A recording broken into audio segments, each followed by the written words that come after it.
it's really quiet around here, Des. I think we should just do an episode because everybody else is at Guardian Con and we're not. I mean, all by ourselves. Don't wanna be.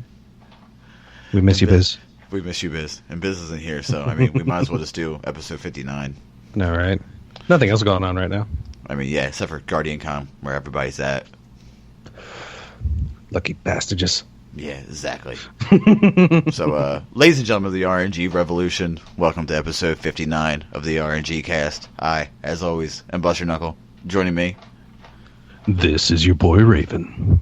Yeah, it's just us, so it's going to be a little bit of it's going to seem very ESPN-y because it's going to be point counterpoint this whole episode. So I hope you're okay with that. And then we'll agree on some things, we'll disagree on some things.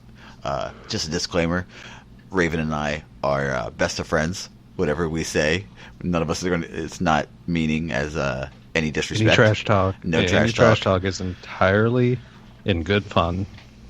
Because I can be a bit of a dick to my friends. Yeah, and I'm a dick. I mean, I'm a dick, period. So we're doing good. Oh, yeah. So before we get into this whole thing, Des, how was your week, man? How you been? Well, it's been pretty all right, man. Been pretty all right. Bit of the same old. Like I said, I told Des in the pre-show that I will be at Guardian Con next year. I will be watching Twitter to see the dates, and I will be going in this next week to my job and be like, listen, I need this week off for vacation. And if they ask me why, I'm going to lie and say something. I'm just going to make up an excuse that they can't deny. I'm like, oh, my sister's getting married. My sister's been married for 3 years. She has 3 kids. My sister's been married for like 3 years, dude. It's crazy. I'm just going to lie and be like, oh, my sister's getting married. Oh, well, you can just, no. It's a destination wedding. They're going to like Aruba or some shit. So, any of my coworkers listening, please don't rat me out, because if you do, I'll stab you. Thick. I know who listens. There's a short list. I'll kill everybody. I'll just stab. Just get the Punisher. That Punisher hallway scene, by the way, I just watched that season of Daredevil. Oh my god, dude, it's the greatest. It's one of the best. Like, the Daredevil hallway scene was great. Him, mask beating everybody up, one take. But the hallway scene for the Punisher, like, I saw it. I didn't see it coming, and then I saw him open up, and I'm like, it's the hallway scene. Yes. And then he just kills everybody with like broom handles. Exactly. So I'm like, it's very prison-y. It's very prison-y. Oh yeah. So, that being said, Des, let's get into this whole conversation we're about to have, because it's about to be a doozy, ladies and gentlemen. Let's do this. Luke Smith did an interview, and he said, in the shortest terms I can possibly put, to make PvP balancing more easier. Luke Smith says that gear and armor will have the same perks every time. What? That being said, just like we said in the beginning of the show, this is going to be point counterpoint. I'm going to play devil's advocate here and say that, to quote Luke Smith, there aren't random rolls on weapons anymore. Better Devils is a crucible hand cannon in Destiny 2, and what it has on it is what it has on it, period. There will be no variations. There will be no, I have this, and this. There will be no, oh, well, I have Luck in the Chamber. You have, Rangefinder. That's gone. That's gone. It's just going to have 1, 2, 3. Des, how do you feel? Fantastic. Because this is a lot of, because I can see some issues with this from some people, but I'm going to say that this is one thing that a lot of people have actually complained about in the cycle of Destiny 1, is the fact that you get you get a hand cannon, and but I can't get the quote unquote god roll of this hand cannon. Well, guess what? Now you either get this hand cannon or you don't get this hand cannon. I mean, this is going to create a very a stable, set of instances, which, like I said, I am like all down for. I do not mind at all. That is going to make spreadsheeting just a little easier. if I don't have to list out like every freaking possibility of perks and modifiers on a freaking gun, then yeah, the future of Bird Rock version 2 is going to be amazing. Now, I can see your point. I can see how you see that this is a good thing. You're a numbers guy, and I appreciate that. From a grind point of view, this is suicide. However, I can see your point. But we both said but at the same time, so you knew it was coming. I think what they might do is we did talk about the mod system that they introduced, that there will be a mod, which will give some variety, because we could have the same gun, just throw a different mod on. It's a different gun. I understand that and I see that. But as everyone knows, I am a grinder. I like grinding for different things. I like having variety. I embrace chaos and disorder. So for me, I don't like this, but myself as a grinder, I hate this. But myself as a moderately competitive person now because of Paladins, thank you very much, Des, for introducing me to Paladins, loves this idea. Oh, yeah. Because everything's the same. Yeah. I don't like this gun because it's not stable. Boom, I throw a stability mod on it. And I understand. But because I have to play devil's advocate, I hate this idea. I hate it. I'm going to go embrace the grinding aspects of Buster Knuckle, not the competitive aspect. This seems to me that it's going to make grinding for things very, very, very pointless. It could. It very well could. And I'm sure that they're doing this because it's less of a shit show for buffs and nerfs for balance reasons. Oh, yeah. Because for sure. It's not going to be like, oh, well, this high rate of fire auto rifle is prevalent. Let's nerf all the high rate of fire auto rifles, as opposed to, oh, well, this one's a little overpowered. Let's just mess with this one. And I understand that. I'm not saying that. But part of the fun of Destiny for me was I want Shadow Price. I'm going to grind 42 ranks of Vanguard to get the Shadow Price that I want. That wouldn't have existed if I said, I want Shadow Price. Oh shit, I got Shadow Price. And it's over. Do you know what I mean? Now, but one thing we don't know, though, that could actually keep the grinding aspect alive is exactly how many guns are we going to have in Destiny 2, though? That's also. I just wrote that down for a talk point. They might have the guns being being set rolls, but what if there's way more guns than what we're used to? Exactly. I mean, they could triple or quadruple the amount, which would be a nightmare. That would turn the spreadsheet into a nightmare to be able to handle. But at the same time, it would help the grinding aspect where people want to grind for specific things, which I can see the point that, it's like, well, I want this gun. Oh, now I have it. Now I sit here twiddling my thumbs. What do I do? I mean, it's kind of like raiding to a degree now, because a lot of especially the older raids, and actually I think Wrath even went back to set rolls. Yeah, most of them actually had set rolls. Mm-hmm. It was King's Fall that did the weird rotating final perk. But yeah, it's going to be a lot like that, which, the interest in raids tends to decline once the loot is gotten. It's like a lot of people don't really see the point of continuing raiding, like if they, don't really find it fun. Which, like I said, that grinding aspect, it can completely murder that for Destiny, and it can completely create even more legitimate for some people content droughts. Because there's not even that aspect to do. Now, another one of my cons to this, because, I have to be the devil's advocate because this is what I'm good at. Notice I'm saying that a lot because I don't want people to put me on Reddit going, oh, Buster Knuckle hates this. Fuck you, Cheeto Fingers. I can see that there's going to be, and I know what you're going to say, so I'm just going to say it ahead of time, that the meta is dominated by one specific weapon. You're going to say the palindrome. You're going to use that as an example. And I'm going to say granted. But what's to stop one weapon from dominating? Oh, in a world of set perks, you're going to hear a lot more of you have to get this gun from the community. Mm-hmm. That's only going to be amplified, I feel, which that's a part of it that I'm actually really sad for. Because while I'm starting to get my competitive edge on as well, which, listeners might notice, long-time listeners may notice, at first I was a little more, use whatever, don't apologize. But I do start seeing that, at least for the competitive mindset, it's like the winning aspect and going for the win. I can kind of see the fun in that as well.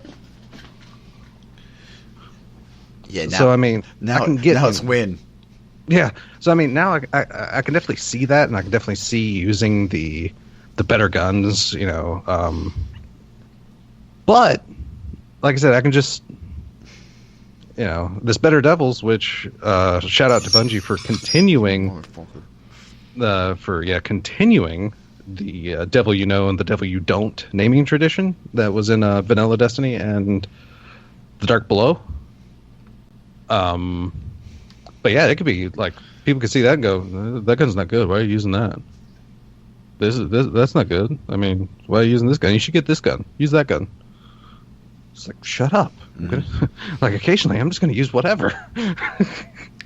Yeah, when I want to have fun, I'll throw on whatever. But, I definitely see I'm going to be a lot more competitive in Destiny 2, considering it's small teams. It's going to be more organized. You're going to have to be more organized. You can't just jump in with 2 people and have 4 blueberries going, I'm just going to go over here. And then you're like, we got to sit on this zone, dickhead. So... that's going to be a story for later, by the way. I'm going to have to bring that back up. That might be a Buster rant. So, the mod system, though, I'm interested in seeing now. And this is all sight unseen, because we haven't put hands on Destiny 2, the beta yet, because the beta comes out in 17 fucking days. Whoop, whoop. Yeah, I know, right? 17 days, and in 17 days, I don't know, I might break my toe. I'm not going to lie. I got a really bad sprain. I'm sorry. I just can't do it today. Yeah, exactly. I might have to sit down with my girlfriend and be like, babe, listen. I will do anything you want. If you just... I'm not saying that I don't understand what you want, but I have to play Destiny 2. I have to play the beta. Give me like 2 hours a day. Just 2 hours. That's all I ask. 2 hours. I'll rub your fucking feet for 3. It's a 50% increase. You're getting 50% of the time back. What up? Yeah. All about that compromise. Take note. Those in relationships. These types of things can save things. Mm-hmm. Just saying. Like I said, I'm going to go to DestinyCon 2. I'm going to go to DestinyCon next year, but in doing so, I have to take her to Disney and Universal and Harry Potter World and the what's the one? Not Pandora. Yeah, Pandora, right? That's the Avatar world. Yeah. Yeah. They have a business is for you, brother. They have a restaurant that's like super weird because it's supposed to be like Na'vi food. Like, it looks so dope, though. And shout out to you, Swain. I saw that your restaurant is going to be on Travel Channel. Fuck yeah. Ooh, nice. Fuck yes. Food paradise? You're goddamn right, food paradise. That fried chicken's the greatest fried chicken I've ever eaten in my life. I'll have to judge that one day. Oh, listen. Because being from the South. Come on down, brother. I know me some fried chicken. Listen, I'm getting a new. We're looking at houses. We're gonna get at least another extra bedroom. You and the wife and your daughter can come stay with us. You don't even have to spend no money. Don't spend no dough. Come on down, eat some fried chicken, give it a shot. Oh, like I said, I'll definitely have to, because I mean, I'm not saying it doesn't make some good fried chicken, but yeah. Yeah, I know. As from the South, and I'll be honest. I do enjoy fried chicken. I've had Southern fried chicken. I've also had Southern barbecue, and The motherfuckers in the South know how to barbecue. Oh yeah, good lord! There's two things a lot of people down south know how to do. It's fry and barbecue. I mean, very true. That's yeah. You're right. Because some of these little mom and pop places that do fried chicken and barbecue, that's some of the best eats you gonna have. Oh my god! That's the thing too. I don't like going to like big places. You know what I'm saying? Like big chains. Right. A mom and pop little stand will blow your fucking mind. Oh yeah, for sure. But now, do you think that the mod system is? We talked about more weapons. Do you think there's gonna be a lot of mods? Oh, I believe if the mods are going to be well, I'll go ahead and speak for you there. But as we're kind of suspecting, and the fact that it's going to take place of the stat adjusting modifiers, then there are probably going to be a veritable crap ton of mods that are possibly droppable, which may also counterbalance the grinding system to a slightly more limited degree. So think instead of grinding for a weapon, you're grinding for a mod. Yeah, it's like I need this mod because this mod gives a lot of stability, you know. Which, like I said, that's one thing I did always like about the Division versus Destiny was the fact that, especially their equivalent, or what were they called? High-ends? Yeah, they're high-ends. Yeah. Their equivalent of exotics. They have that. They have that. They started doing. They called them. Crap! They gave them the named high-ends. They actually gave their own rarity in a more recent update, which I think they actually called them exotics. But they actually drop with set perks now. So it's up to you on how to mod it out and such. Okay. So that's that. But that was one thing I did always prefer in shooters is rather than having an entire tree that's being random. I did prefer kind of, like I said, that system where maybe I was even okay with the perks itself on a gun being a little randomized still, as long as the mods were going to be separate, stat adjusting things. But yeah, like I said, that could actually create an entirely different grind, because half the grind in Division is finding a well-rolled mod. Now, would you be okay if the mods were craftable? They brought a crafting system in? That would depend, because I don't see them doing random stat adjustments on mods if that is the case. Because not having set rolls on weapons, but then random mods would seem to kind of be a little weird. But if they did do random mods, of course that's another Division thing. You can craft weapon mods, but the actual stat adjustments on those mods are entirely random. Mm-hmm. So in that system, it's okay, but I don't see it working out very well if they're not going to do a random, this specific under barrel or whatever is going to give you this. Then a crafting system I don't think would work out too well, unless that's the only way you can get mods, because that's another distinct possibility. Also, this is just a hope upon hope. I really, really want the mods to change the gun aesthetically. Oh yeah. An extended barrel, make the barrel longer. A new sight, make the sight change. Don't just make it, it just changes number-wise. No. I want motherfucking, we're going to fight Gaul down and dirty, guerrilla style. I want motherfucking, if it's an extended magazine, I want the two mags duct taped, taped together, strung together somehow. That's what I want. I want to know aesthetically it's a different gun. Yeah, because I know there was the theory. Well, one of the theories that kind of got shot down a bit was the fact that there was a shotgun with a flashlight shown in some D2 footage. Mm-hmm. And a lot of people were speculating that the weapon mods were, attachments like that, like silencers and flashlights and things like that. But it was actually found out that that particular shotgun was in the build for the that people have been playing, and it seems to cut on when they have power ammo. So it's like a kind of an additional notification that, oh, hey, this person's got a shotgun out, and it has ammo. But that and the fact that the flashlight was working on the shotgun, but the playable builds so far did not have mods attached to the guns. I mean, you could see the mod slots, but they were never filled. Mm-hmm. So, which, like I said, I'm hoping that's, like I said, that's where the stat variance comes in. Because, good lord, yeah, it'd be dope. It'll be super awesome if that happens. Yeah, then it kind of be disappointing. It's like, oh, hey, this gun doesn't generate as much as much threat when you shoot it because it has a silencer. And then they hear you going, oh, fuck, the bird rock just got harder. God damn it. Oh, the mods are going to have to be on there now. Son of a bitch. Just hearing Des go into a tirade of cusses, I kind of look forward to. I'm not going to lie. We're going to have to wait for the API to release. Mm-hmm.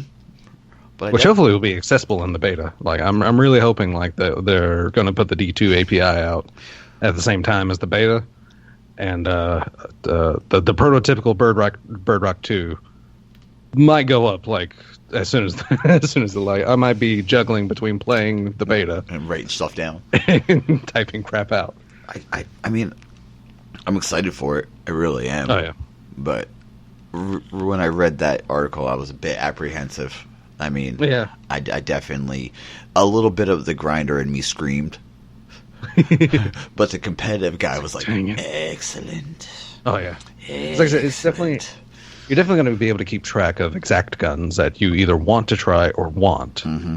And there's going to be an entire set of people that are completely not going to want guns because of what it has on it. Which, yeah, God bless you. They're out there. Oh yeah. Yeah. I'm really hoping that the devil you know, the devil you don't, and the devil who knows you. I hope the devil who knows you is the Destiny 2 version of that. Just keep the name going because it's kind of funny. Oh, like I said, Better Devils does that. Mm-hmm.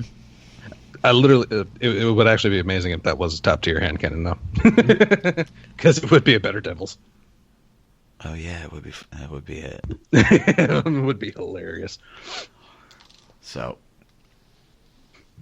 But watch the gun suck. I was going to say, watch it really, Better Devils, watch it really, really suck. Watch it be like the ill will of Destiny 2. I know, right? And there's some people in here that are like, I love the ill will. It's great for you. It's great for you.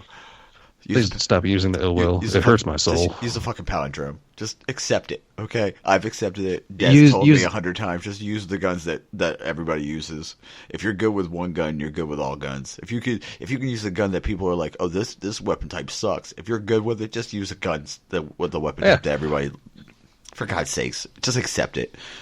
If you want to have fun, have fun. If you want to be competitive, be competitive. See what everybody else uses that's competitive, and then just use that gun for fuck's sake. Yeah, and those are also the words of King Koala when, which again, I hope to God I'm not mixing up the names, but whenever he did the Art of War and he did a little tirade there, it's like a lot of people hold themselves to like an artificial code of honor that, oh, I can't use top tier guns because that's just like an unfair advantage. You know what? If you're good with quote unquote low tier weapons, then good God, are you actually going to be good with with what people are using? It's also just that Des is a little, like he said, he's a little dickish with his friends because he knows he has that, and he also can do that with me. Yeah, I give him we can be dickish to each other. So well, that is like as soon as I knew like your environment, like where you work and such, and Spike's like, well, I work. It's like that's exactly like the places I work. That's how people get along in like factory and warehouse settings. Like be a complete and total dick to one another. Like, you may think that those two people hate each other, but they're laughing and cutting up as they're insulting one another. So that's kind of how I get along with people from those settings.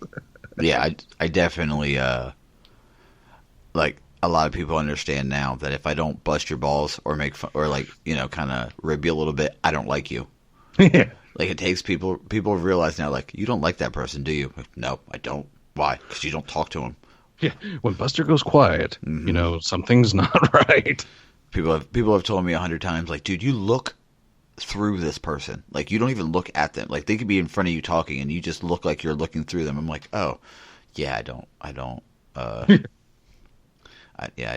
care if I don't, I'll respect you as a person, but I'm not gonna, I'm not gonna pretend. I don't pretend. I'm very cut and dry.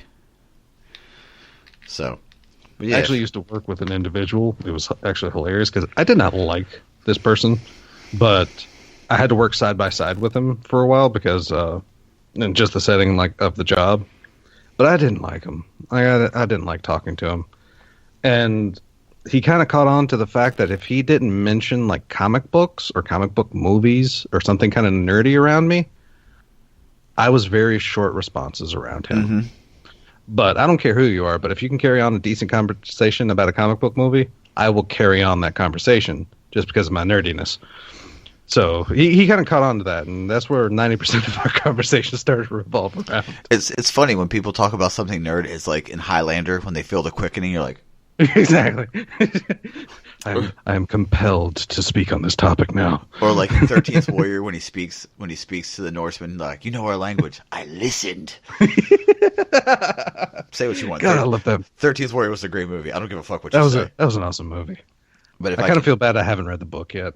Yeah. Still. But if I can wax poetic, if I can do my inner King Koala and quote a military strategy book, I'm going to do Miyamoto Musashi's The Book of Five Rings, which works very well with the topic we just used. To know your enemy, know his sword. I know how a palindrome works. I know how to counter a palindrome. I know how the Grasp of Malak works. I know how to fight against someone who's using the Grasp of Malak. You might get me once, but I'm like, oh, well, this person has a palindrome. I've just had to play distance now. Whoop, whoop, there you go. Can't shoot me from a distance. So, and the only reason I bring that up is because I had to buy that book. I took the kid to the bookstore, and I was like, go ahead, get some books. He's like, I'm getting dragon books. I'm like, fuck yeah, get dragon books. Embrace your little nerdness. And then I'm like, I'm going to go over here, and I saw the Book of Five Rings, and I'm like, So, I've been reading that, and, reading something written by a guy who never lost a duel. Oh, yeah, for sure, man. Not a lot of people know who Miyamoto Musashi is. He is arguably one of the greatest samurai that ever lived. He made his first kill at the age of 13. That's 1-3. That's just entering puberty, technically, with a bokken. That's a wooden sword against a guy who had a real sword. Probably fully trained Kendo as well. Yes, he was. He also he was one of the original two sword users. He used both of the traditional samurai sword at the same time. Because For you weeboos out there, that is Nito Ryo. Thank you. He used the Tanto and the Katana because his thinking was, why do I have two swords and I'm not using two swords? Exactly. Which makes sense. So basically, if you think about it, he was using a very parry attack style. But he won, I think it was like 70-some duels. Some to the death, some for honor. He never lost. And like on his deathbed, he wrote some of the most poetic shit ever, because he was like, to be a warrior you have to be an artist, because your art is death. Holy shit, dude. Like, I'm reading the book and I'm like, oh my god, this guy's giving me chills, because he uses things like, if he puts something that he thinks you should, like, this is really important, he's like, extra consideration must be in order. Like, I want to read this on a scroll. Like, just, oh god. And that's like the cool thing also about like a lot of these like philosophical, like really heavily like philosophical figures in Asia. It's like Sun Tzu is like very often credited, for the art of war and for his tactical thinking. But what a lot of people may not know is like Sun Tzu was a general. I mean, these are like the things he used to win. So yeah, he wrote them down, and now people thousands of freaking years later are still using his tactics to win. Yeah. If your enemy is strong, be quick. If your enemy is quick, be strong. If your enemy hesitates, overwhelm them with force. Like, that's, if you want, we can bring that into Destiny. If you have A, they have C, and they're not taking B, take B. You're going to force their hand. Force their hand. If they overextend to B, sneak around to their spawn. Take theirs. And then pinch on them. I mean, there's a lot of things to look at. Which, and also talking about like poetics and Asian figures, again, Sun Tzu is also partially famous for the Furin Kazan banner, which just sounds like I said, it's simple instructions, but it's one of those things that just sounds like really, really poetic, because the entire banner, well, the shortened of it is to be as swift as wind, as gentle as forest, as fierce as fire, and as unshakable as mountain. That's just how it's like remembered now. But like the passages are, let your rapidity be that of the wind, your gentleness that of the forest. In raiding and plundering, be like fire, and be immovable like a mountain. It's like, holy crap, dude. And be as hard to know as the shadow, and move as fast as lightning. Yeah. Yeah, it's like these people, man, good balls. Yeah, exactly. You're like, where is this? People now have like. They call people trash can now. Right? You're garbage, man. Why don't you go hang yourself? Love you too, buddy. Yeah. Yeah. Don't read comments. Don't read comments. If you do anything, if you're a content creator, you can be the greatest content creator in the world. Unless you're Daddy Fast Snaps, because if you shit talk Daddy Fast Snaps, he's going to make a track about you and just make you a fucking laugh. Everybody's going to be like, who is this person? He's pulling the gloves off and he's coming at you. Yeah, pretty much. He's ready for round 2. I don't know, man. Like, I'm ready. I'm ready for Destiny 2. I'm ready for it. I'm really chomping at my bits to like get my hands and just to see how it's going to be. Mm-hmm. I'm ready. So, what else have you been playing, Des? Because I know what you want to talk about, but that, kids, is what we call a segue. Anyway. All right, so as members of our Discord may have seen in our subsetted, or one of our freaking channels, I can't remember where you freaking put it, but Converse was kind enough to post that a beta for a nifty little game that currently just pulled up emails for its closed beta, LawBreakers. They're opening up their first they have opened up their first PS4 beta. Those that are listening to this and that have tried in our Discord and have not received a beta key, do not worry, because this first beta is going to be small. This is a small pulled beta, and it's actually quite miraculous that both me and Converse have gotten into this closed beta. But I actually gave it a try just last night. I played quite a few matches, but it's different. It's a very different shooter. Like, take Adderall. It's a shooter on Adderall. I mean, basically, get Call of Duty out of your head, get Destiny out of your head, get everything out of there, because this throws back to old school shooters.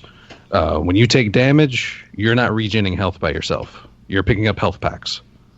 Health packs, like in general, aren't actually that good for regaining your health, because they kind of want to put importance on using their support classes, like their combat medic. They want to put like a little weight on having some of that in the party, like to make it matter a little more. There are ways, of course, to regen health, but like I said, health packs, and there are like healing stations that will let you heal a bit over time. But yeah, it's basically an older shooter.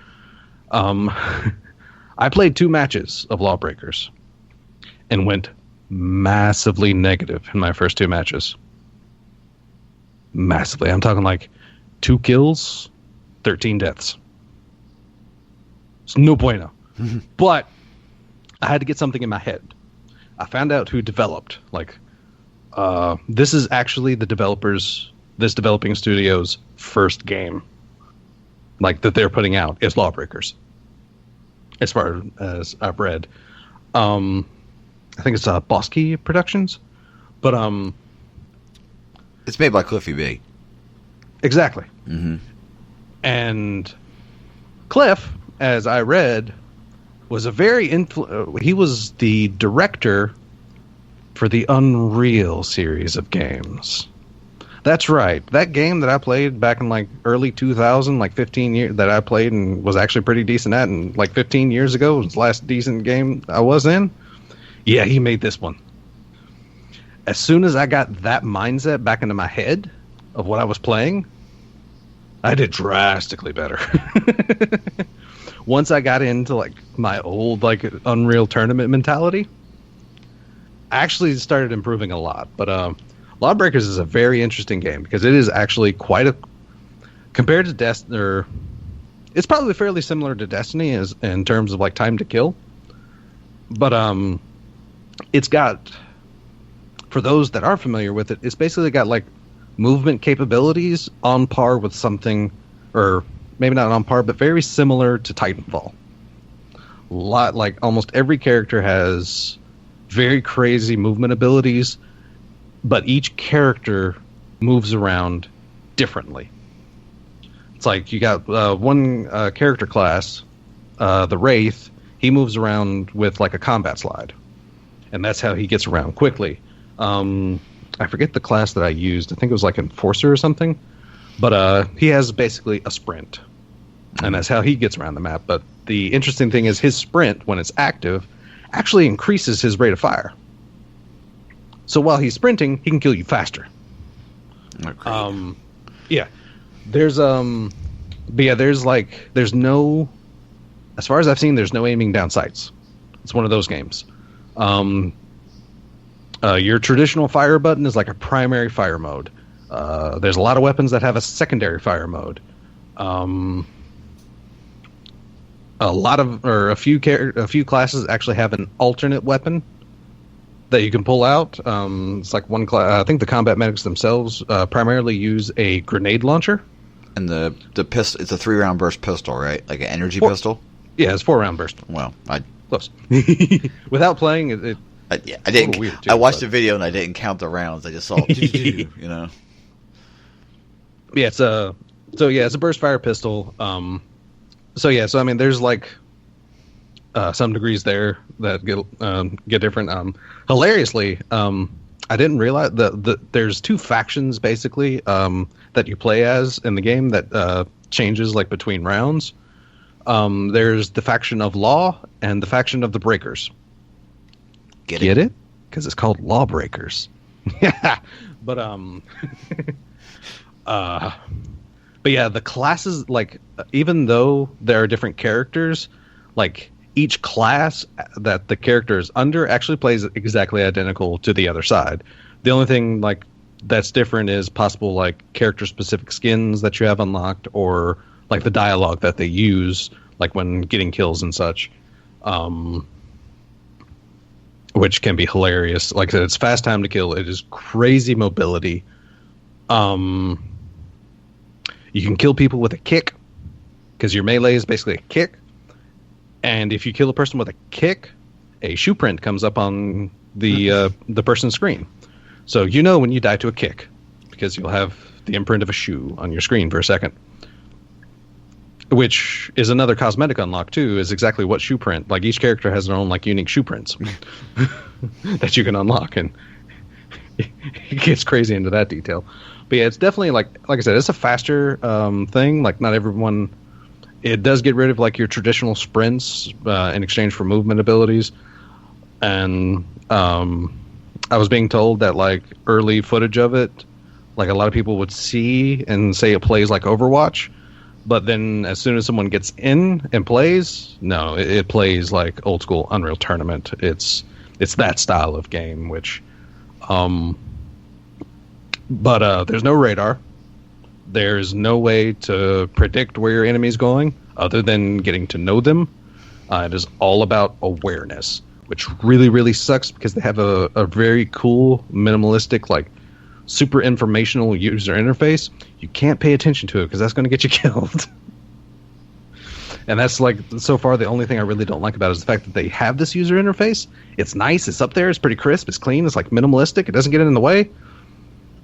But you just can't look at it because you have to look at your corners. You have to see, because with the movement abilities, they can come from freaking anywhere. But it's pretty fun.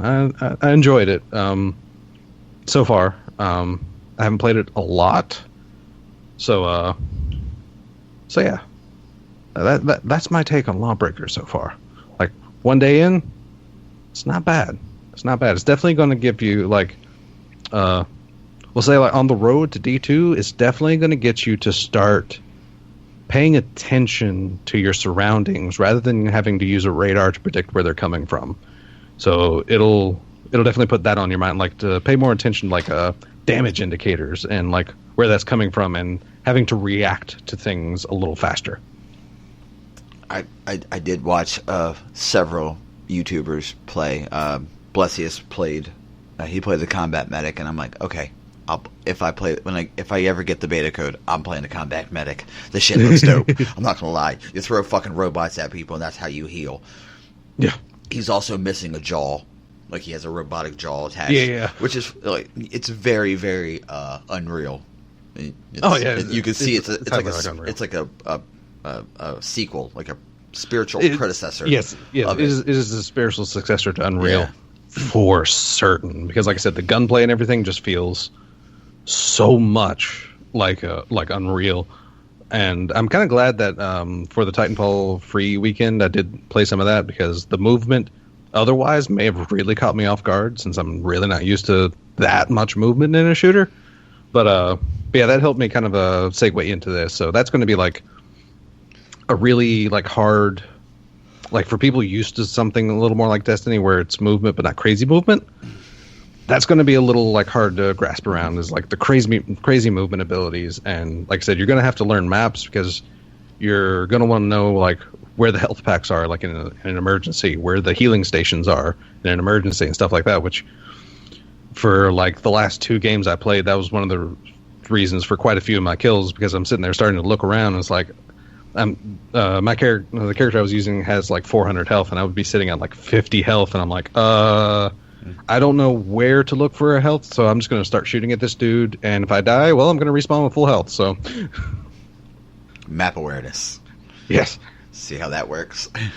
So like I said, it can be some interesting, like I said, D2, or I keep saying D2, but I guess just general shooter preparation, because as some of these old school, Asian philosophers would say, know your enemy, and taking pretty much, there's a lot of like different shooters out there, and just games in general, really, that can give you just certain skills that you can carry over into other games.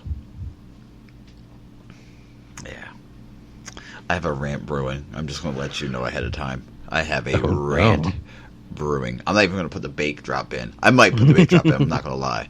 But I got a rant. There's a storm a-coming. Okay. It is going to be a good one. But, Converse put hey guys, you might want to get in on this.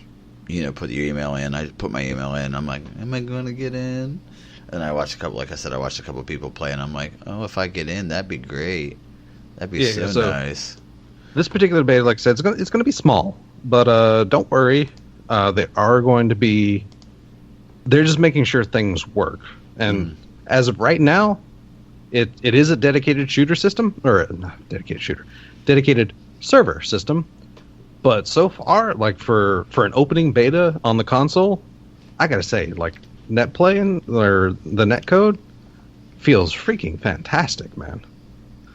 It's like currently my router's going through some issues, and I get like some funky things every once in a while in certain games, but Lawbreakers felt good. So your router's having some issues, aka it's about to croak.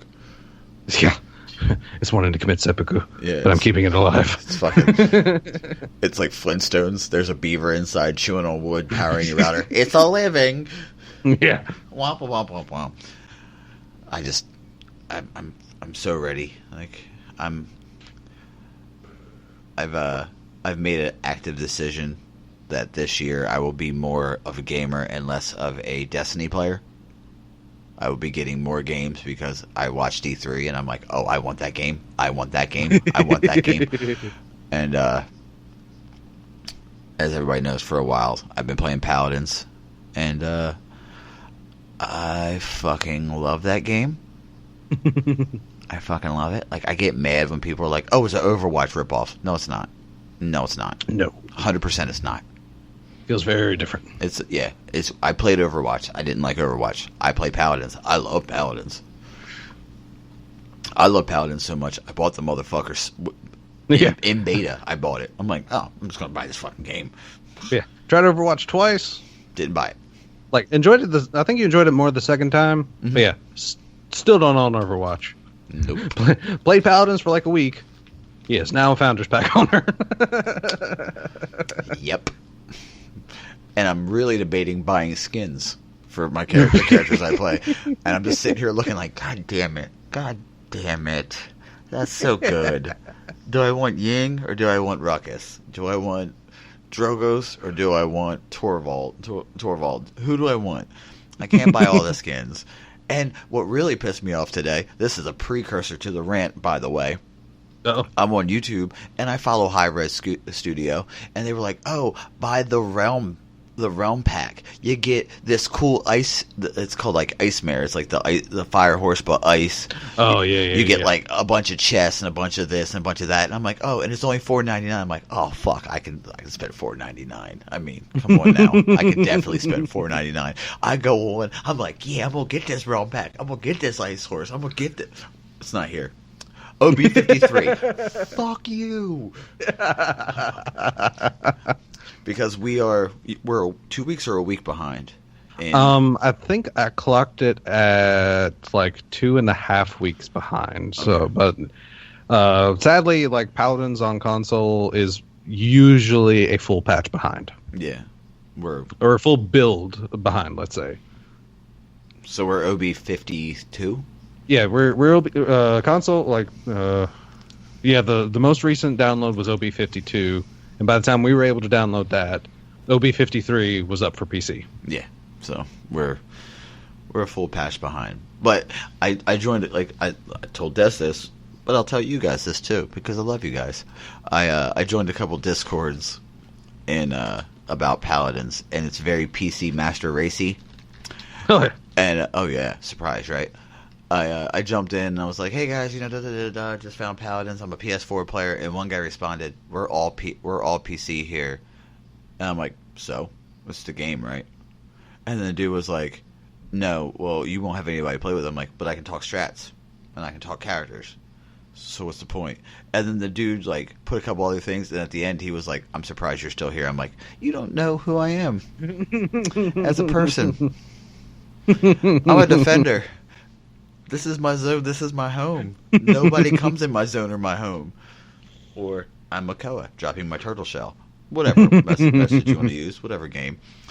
But I've left my front line behind. I mean, I still play a little bit of Ruckus. Ruckus is a frontline player. He's in a mech. Some people compare him to Diva. I don't.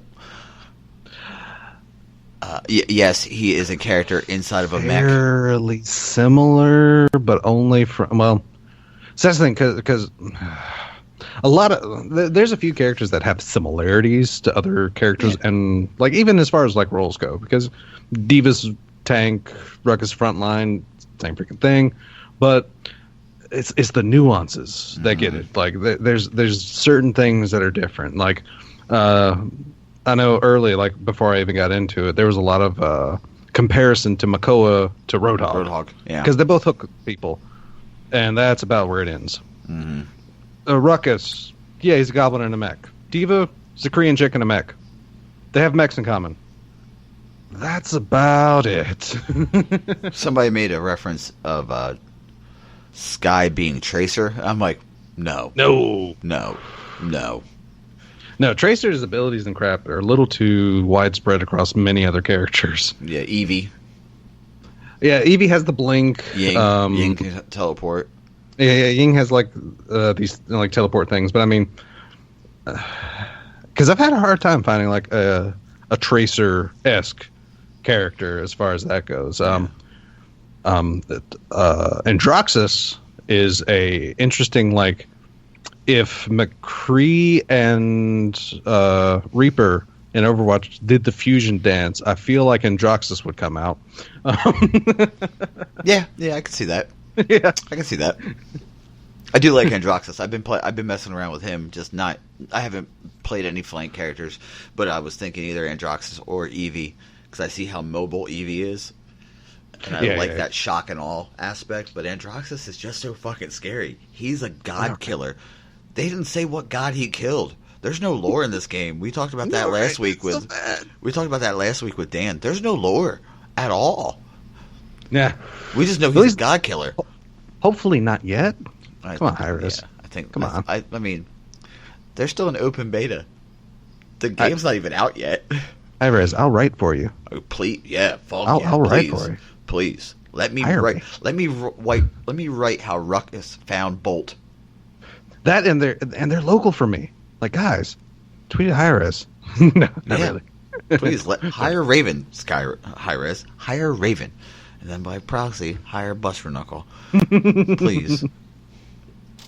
But on a little side note, Scully sent me a message, and it was, what the fuck? And I'm like, what'd I do? So I clicked on it, and it had a picture attached. And this dude's name was Kill Buster. And she was like, you made some enemies. I'm like, I made a lot of enemies in my life. That's just that might be one more. I don't know. But it was just funny how it was Kill Buster. And I was like, ugh, okay. If a dude made an entire PSN just to flame one person, we're doing something right. Yeah, I mean, I doubt it. I'm not that vain, but I just think, I know. It's just funny when you see, your screen name in somebody else's screen name. Yeah. Oh boy, have you played any Paladins this week? I mean, I know we played. I have not. No, we played last week. Yeah, I got miraculously, Dragon Ball Xenoverse 2 actually had another DLC drop, so I kind of got I went kind of ham into some crazy DBZ fights for a bit this week. I made some people a little nervous because I like dropped off for a little bit. Like, you did. I took a couple days of like personal time and just kind of chilled, reset. Which is good. At least you told somebody and came back. You didn't just disappear off the fucking planet. Nah. So yeah, I came back. Like I said, it wasn't an issue or anything. I just disappeared for a little bit. But yeah. Like I said, I did play some. So yeah, there was 2 days. I really didn't do anything. I'm sadly going to have to get into Final Fantasy 15 again because they released another character episode. Isn't that what's it called? King of Lightning or something like that? No, well, the episode that they was episode Prompto, which I'm not super excited about because out of all of the characters, I've kind of put some hate on Prompto. If anyone has seen the freaking hour-long episodes on Final Fantasy 15, I kind of rip on their like a catchphrase that could probably come out of that is "Shut up, Prompto." So shut up. I don't know how much I'm going to enjoy it, but I'm gonna give it a try. All right, I might as well just say this now. Thunder and a tsunami are coming. Oh, man. Let me tell you something that pisses me off. This is not Doctor Who, you stupid motherfuckers. Stop using the crutch. Stop being a pickled dick. Shut up, fool. I don't hear that shit. Quit your bitching. Tell him again, Raven. Quit your bitching. I'm not bitching. I'm baking. If you're gonna play a frontline character, be on the fucking objective. Play what you're supposed to be. Yes, there are characters in Paladins that can be flips. You can play a flank Pip. You can play a flank barrack. You can play some characters. But for the love of sweet baby Jesus, if you play a frontliner and you are not on the objective and you're back in spawn or you're trying to flank all the way around, I may or may not call you a shithead. And yes, you can play the game however you want. But when we lose, don't send messages to the entire team saying, way to go. It's your fault. Oh. It's your fault. How the fuck does the healer have more objective time? I played a game earlier today, and here's what it was. It was a Torvald, who is A level. I don't know. Converse is going to cuss me out for this. I don't know the tiers. A fucking Ruckus, who is top tier for that position. Myself as a Ying, which is a support class, a healer. A Saris, which is a kind of healer. She has the strongest heal in the game, I believe, other than Meldamba. Like, I think direct heal. Her direct heal is stronger than anybody else's. And a fucking Eevee. And one other character that I don't... a Buck, which is a shotgunner with a net. How the fuck... Why was the Saris and myself as the healer on the fucking... on the point, capturing the point, throwing heals at each other? While the tanks were in the back, which I assumed they were touching each other's buttholes. Because when I died, they were looking at each other. Because you know how you spectate? Because when you die, it takes 6 seconds to respawn, 7 seconds to respawn? 7 or 10, somewhere in there. Yeah, it's a spawn timer. Yeah. They were facing each other. It was like spectating, dickhead. Facing each other. Meanwhile, I can't say anything because it's early in the morning and my girlfriend and my son are asleep in the house. I can't do what I want to do, which is scream into the microphone. Just grab the tonar and just yell. So I just sit here and I'm like,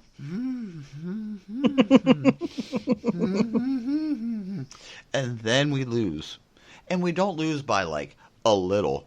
We lose by 2 points. They captured, we stopped them. They captured, they seceded, and then they captured the final point. So we lost. This dickhead sent a message to everybody and was like, way to go. Well, way to go, bitch. I have 90,000 heals and more capture time than both frontliners combined. What the fuck are you doing with your life? Use whatever, don't apologize, because it's an open beta, and I think what's going to happen when the game... I hope this doesn't happen, that when the game drops, everybody gets reset. I hope that doesn't happen, because there's going to be some pissed off people in the world.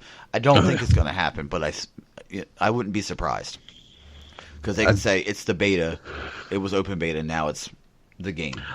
I don't know. That's a different situation, because, Paladins is already, competitive. They already, Hi-Rez already runs tourneys on it, so, I don't know. I know they run tourneys. I watch them. That's how deep into this game I am. I watch other people play the game. I'm like, oh shit, this motherfucker. Take notes. I wonder what deck he uses. That's what I do. But if a game gives you definitive roles, yes, Destiny does not give you definitive roles. You can do whatever you want with any class. I understand that.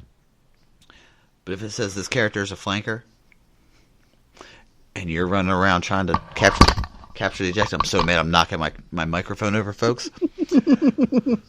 Play what cards you're dealt. If you're going to dance all nice, you might as well shuffle. You know what I'm saying? If you dance with the devil, you're going to lead. That's how I live my life. Yeah, I've definitely... I can actually echo this rant because for me, it normally happens with Ruckuses.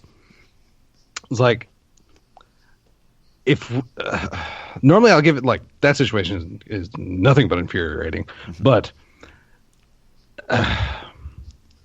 I'm okay with Warrior Ruckus, going around chasing kills as long as we have another front line that is usually on point.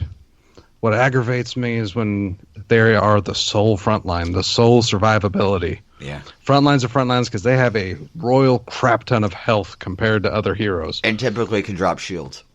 Yeah, they're highly defensive, very survivable. You're meant to stand on the point and keep other people off. It's like that. That's the role. Front lines, you stay on point. You defend objectives. It's front line. Damage stays in Paladins. Damage stays next to the tanks to ensure people die. Say it again, Des. Say that one more time because I'm going to continue off of that one. Nothing is more infuriating when you're the only frontliner on the goddamn point and you're getting mopped by the entire team and you're like, what? Where's my support? How do I have a Tyra and a Victor and I'm not hearing a machine gun one? Exactly. Like damage, their primary role is you stand next to your front line. You stay near the objective and kill the things around the objective that the front line is harassing. Flanks. You're okay to run around the map and harass people all you want. Do what you Supports, do. Yeah. Supports, you heal. Unless you're Ceres. And then your kit is almost better as a warrior anyway. You might as well be damage. Yeah, be up there. If I see a Ceres on my team and I'm playing Ruckus or Torvald or any of the other frontliners or Makoa, and I'm like, yes, there's a Ceres. Because typically, 9 times out of 10, a Ceres will go, good. Just keep your shield up. Just keep your shield up. Because the Ceres, her attack is the exact same thing as her heal. It's just do. And you're like, oh, man, I'm just, here's your shield. Big purple balls flying all across the map. Yeah, that stack. And then once you hit a couple, you bang them, and then they come back. So if you want to listen to us, if you don't listen to us, and you only say, you know what, one of these days I want to listen to Buster and Raven, download Paladins and play the shit out of it. Because it's super fun. It's a fun time. And it's a really, really good team-based shooter. Mm-hmm. Like it... Nothing makes me more mad than when I'm like, I don't want to play a tank. And then like you see healer, flank, damage, and you're like, God damn it! To be a good team, like, because I believe in team synergy, and I'm like, yeah. I really want to play Victor, but I guess I'll play Makoa, just so I can be on the front line, hooking and booking. You were as the genre calls good guy Phil, which you fill the role that needs. Which I normally do myself also. Like I'll generally be like last, unless I'm just real. My first couple matches, I'll play Victor, like to get my headspace back in the game. But I'm usually good guy to fill myself. But yeah, it's like I said, it's a good team based shooter because I feel it succeeds where Overwatch tried to do, and Overwatch is a good team based shooter, but I feel in Overwatch it's a little possible to still like carry a team. But that crap is really hard in freaking Paladins. If like, because I being the late nighter, I do play a lot with Converse, and like me and him, well, Converse is a beast in shooters right now, as people may know. I'd say normally 2.0s, but either way, I'm getting better. But even like if the other like 3 people are just like, brain dead and running around the map doing whatever, it's really hard to win. Mm-hmm. It's really freaking hard. Also, counterpoint, if you have your mic, the Paladins is a little bit different than Destiny. You have to jump into the fire team chat in Destiny. In Paladins, if you have an active mic, it's hot. Oh yeah, it's hot. Don't listen to loud music because that's infuriating. Also, there's like an in-game, like, you hit the button, you can go defend the objective, attack the objective. Oh my Jesus! Don't fucking spam that shit. I swear to God, I want to choke you. There's one help, and I'm like, is he getting attacked in real life? Is he like, was he kidnapped and the kidnapper left the PS4 active and he's just slamming it with his face like help, like come on now. Yeah, also though, speaking of Paladins and speaking of OB52, they made a change I'm happy for, at the same time I'm not incredibly happy for. Mm-hmm. It's like those that have played before OB52, which is before like 2 weeks ago. If you've been playing since like 2 weeks ago, it was a game that counted everything, like assists and kills counted as eliminations. There was no separation. Now there's a separation. Yeah, now it's Slade and...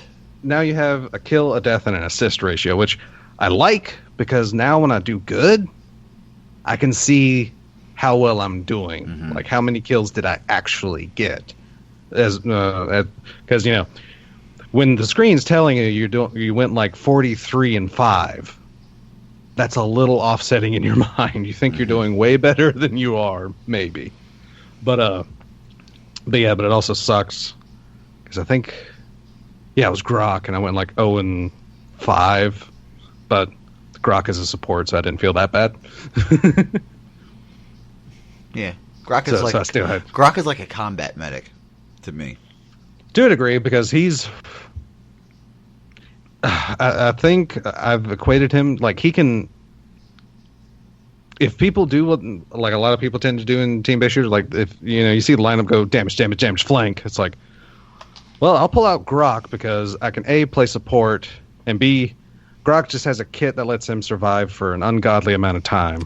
Yep. So it's like I'm partial frontline while healing myself. But if I play Grok, like anybody that gets in with me, if I play Grok, my healing is on the point. So if you want healing, you get on the point. Yeah, definitely. Like the Grok is because he has a healing totem that can take damage. Yeah. It's not just you're healed. Yeah, exactly. It's not like with Pip or with Saris, which is just or Grover. Goddamn Grover. Not the Muppet Grover. It's actually a living tree named Grover. Get it? Speaking of that, I went massive with Grover one time. Oh my god! I actually shot a freaking Drogos out of the sky. Yeah, because his weapon's projectile. It's not hit scan. Exactly. I mean, it's projectile and like takes freaking almost forever. So yeah, I just like went off. Because it was a game with Converse, and he's just looking at me. He's like, "Dang, you're going off this match." It's like, I know, right? I don't play Grover. I don't know what happened. I'm just doing things, and things are connecting. Yeah, you just zone out. You go alpha state. And you're just... Exactly. I'm like dropping heals. I'm chucking freaking giant axes at people, and it's like I'm murdering people. I'm like, this doesn't feel right. Also, if you play a healer, for the fucking love of God, heal. Yes, please. Please, just heal. Just heal. I respect Warrior Saris because Saris has a lot of damage potential and a lot of like self survivability. But at the end of the match, and you have like 6,000 or like 3,000 healing. Just to give people an idea, Saris's direct heal heals. I think it's 1,000. 2,000 damage in like 2 seconds. It's like a 2-second channel, and it's a total of 2,000 damage she can heal, which is like half of a frontline's health. And you're ending a match, and you have 3,000 healing, and like you're tying for like some of the best, or tying for like highest elims. Good God, come on, what a... And then our poor front line is dying like freaking 13 times. It's like, where were you? Yeah. I got respect for Warrior Saris, but who hurt you? Good God, who hurt you? Heal the poor front lines. I was playing a game this morning, and I was playing with a Saris who was really, really. They were good. They were like 13 with her, like level 13. So I knew they knew what to do. But then again, there's some guys you see level 13, and you're like, You're Torvald. Why are you not taking my shield? Thank you for not doing it, but why are you? Don't you know what you can do? And we were playing Siege on the map, Fish Market. Yeah.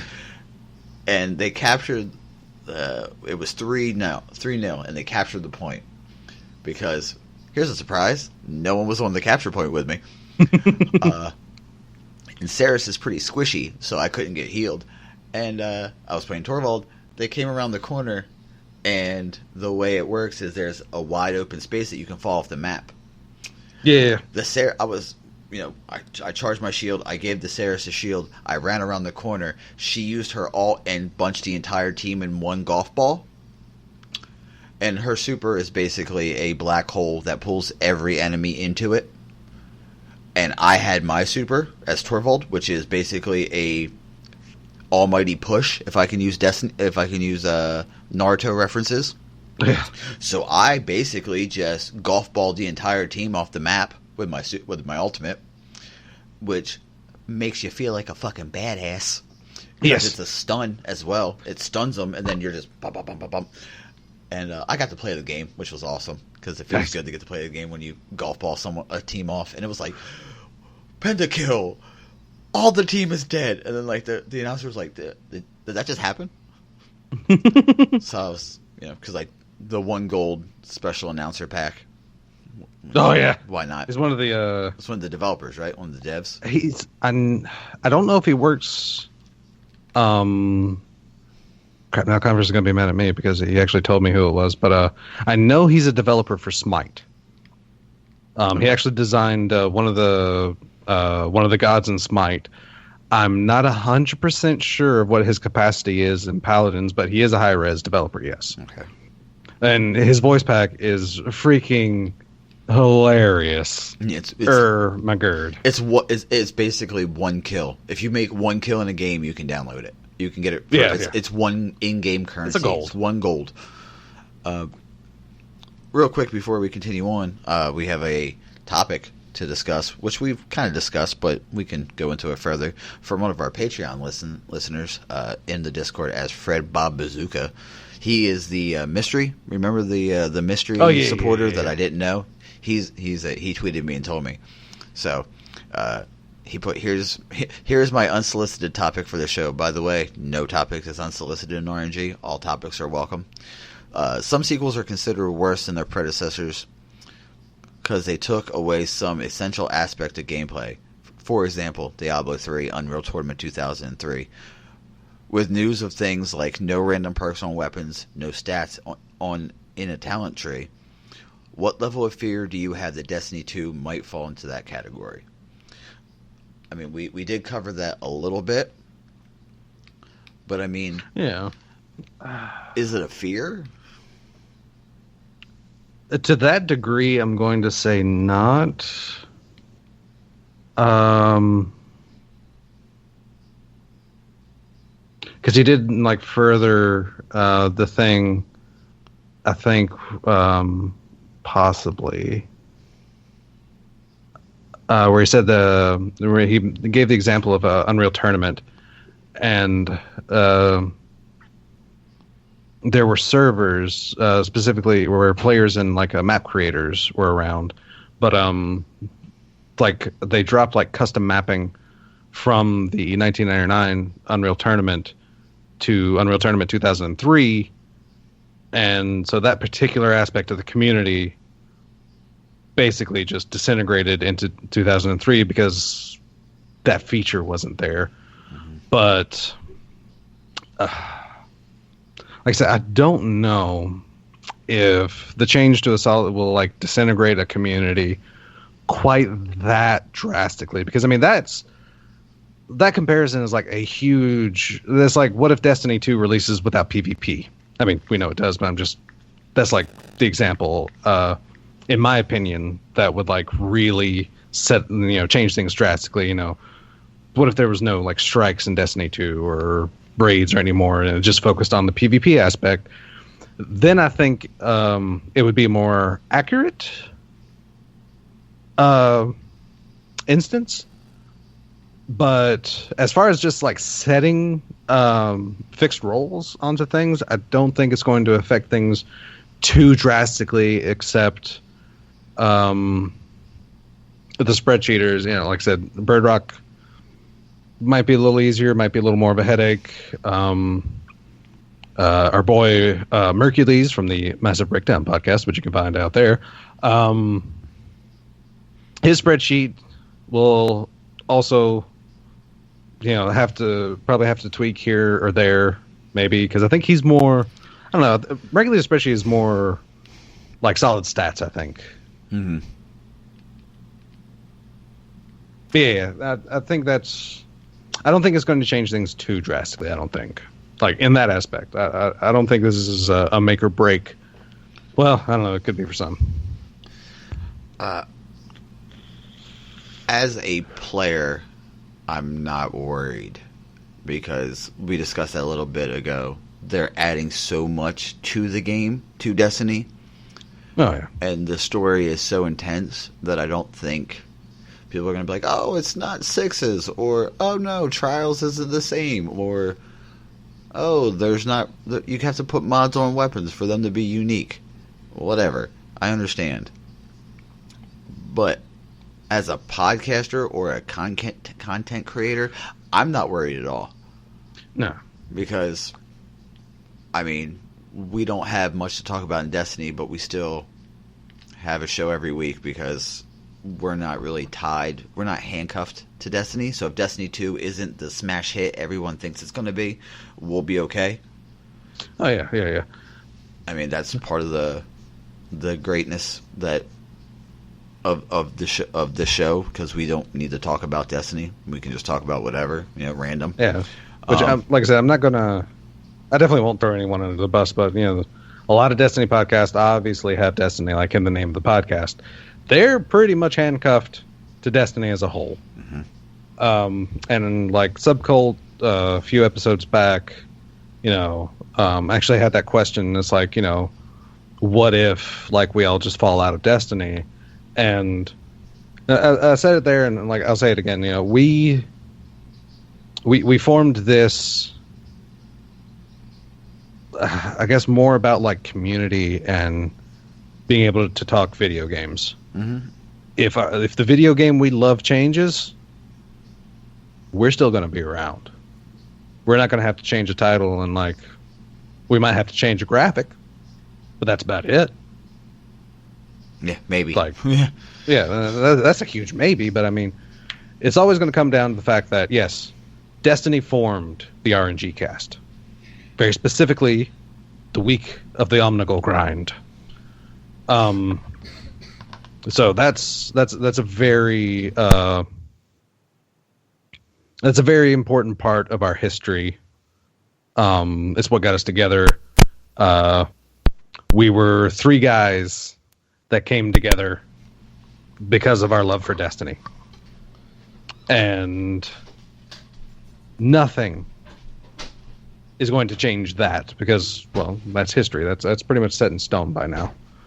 But yeah, but that doesn't mean that we're going to be giving up on anything.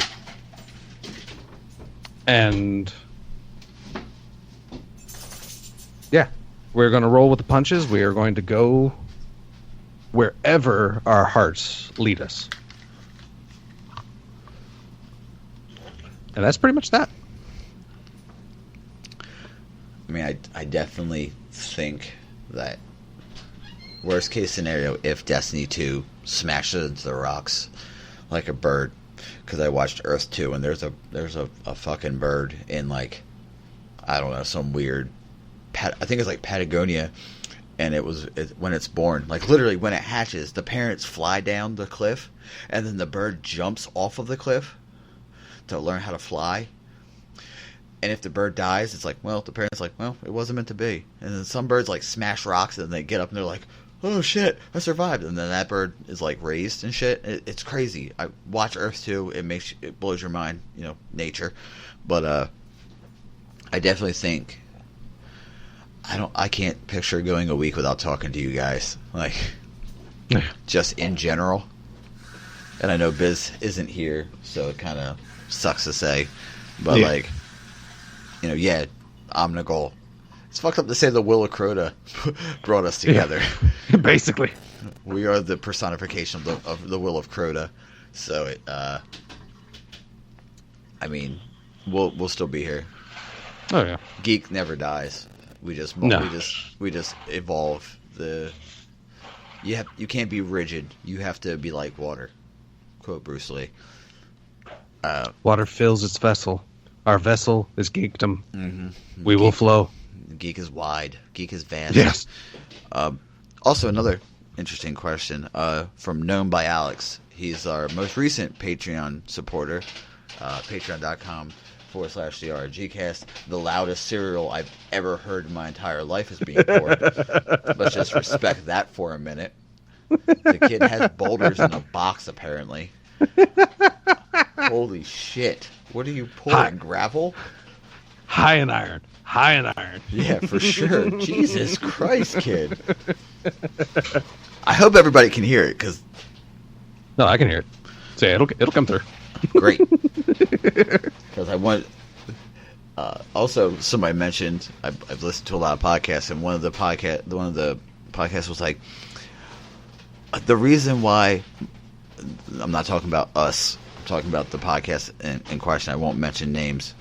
He said, the reason we do this show so, like, down and dirty, so, like, bare bones, is because we want you to think that you're in the room with us. Which a lot of people are like, maybe some people question, like, why I don't edit out the fact that my mic is always hot, and I didn't realize that last week, and I told my girlfriend, oh, what, my microphone is muted, and you guys heard everything, or why sometimes we talk about what's going on in the background, and you hear, like, you know, my dog barking, or my son pouring a box of rock cereal and spilling almost spilling a gallon of milk. Why I do that is because we want you to be like, oh shit, I'm in the room with Buster, or oh shit, I'm in the room with Des. I'm sitting there with the guys talking. Because if we ever do a live podcast, maybe, I don't know, Guardian Con 5, we'll be big enough to do a live podcast on the stage, which would be super dope. I want you guys to be like, oh, this is real. If I go to Guardian Con, I might bring my dog with me so she can bark, and people can be like, oh, that's really the dog. But, hey, wait, I know that bark. Yeah, that's Bella, the wonder dog. But, you guys know that this is real. Like, I'm not trying to be overly produced and sound like a news show. I want you to be like, oh, these guys are motherfucking real. Sure. So that's what we do. If you ever have a question about it, please ask us, or come into our Discord. I'll post the link. But Alex puts, yeah, that was a long diatribe to have a question from Known by Alex, our most recent Patreon supporter, patreon.com/RngCast. Favorite classical music? His is Bolero, because of the amazing composition. I'm going to have to... Like one of the first things that kind of got me. I mean, I've always enjoyed like certain composers for classical music, like Beethoven, Bach, the classics, let's say. But as far as getting me into like listening for like a specific mood, it's either, I think it's Enrico Moreno? I'm not 100% certain on that, because he does great. He basically did a lot of like spaghetti western type stuff, but also it's a song from I think it was an opera or a composition, Carmina Burana, that had a song, O Fortuna, which there's a very specific part of that song that's used in, like, I think one of the times I heard it was like a King Arthur movie from like the 80s. And I can't even remember the name of that movie. Holy Christ. It had Arthur, it had like the kid in the golden armor. Merlin was like this freaking almost whimsical, aloof magician. It's a great movie though. But it had they're riding through the forest, and it gives like this, like the first like 5 seconds of O Fortuna is like pretty much played like on loop, and it's like one of the most amazing things ever. But like the entire song is just really, really great listen though. It was also in Glory, Hunt for Red October, Natural Born Killers. It was in Jackass. That's probably where people would recognize it from. The beginning of Jackass is also O Fortuna. Thank you, Google. My favorite classical piece is The Marriage of Figaro by Mozart. It just was one of the first like classical music pieces I've heard, and the pacing, I like it.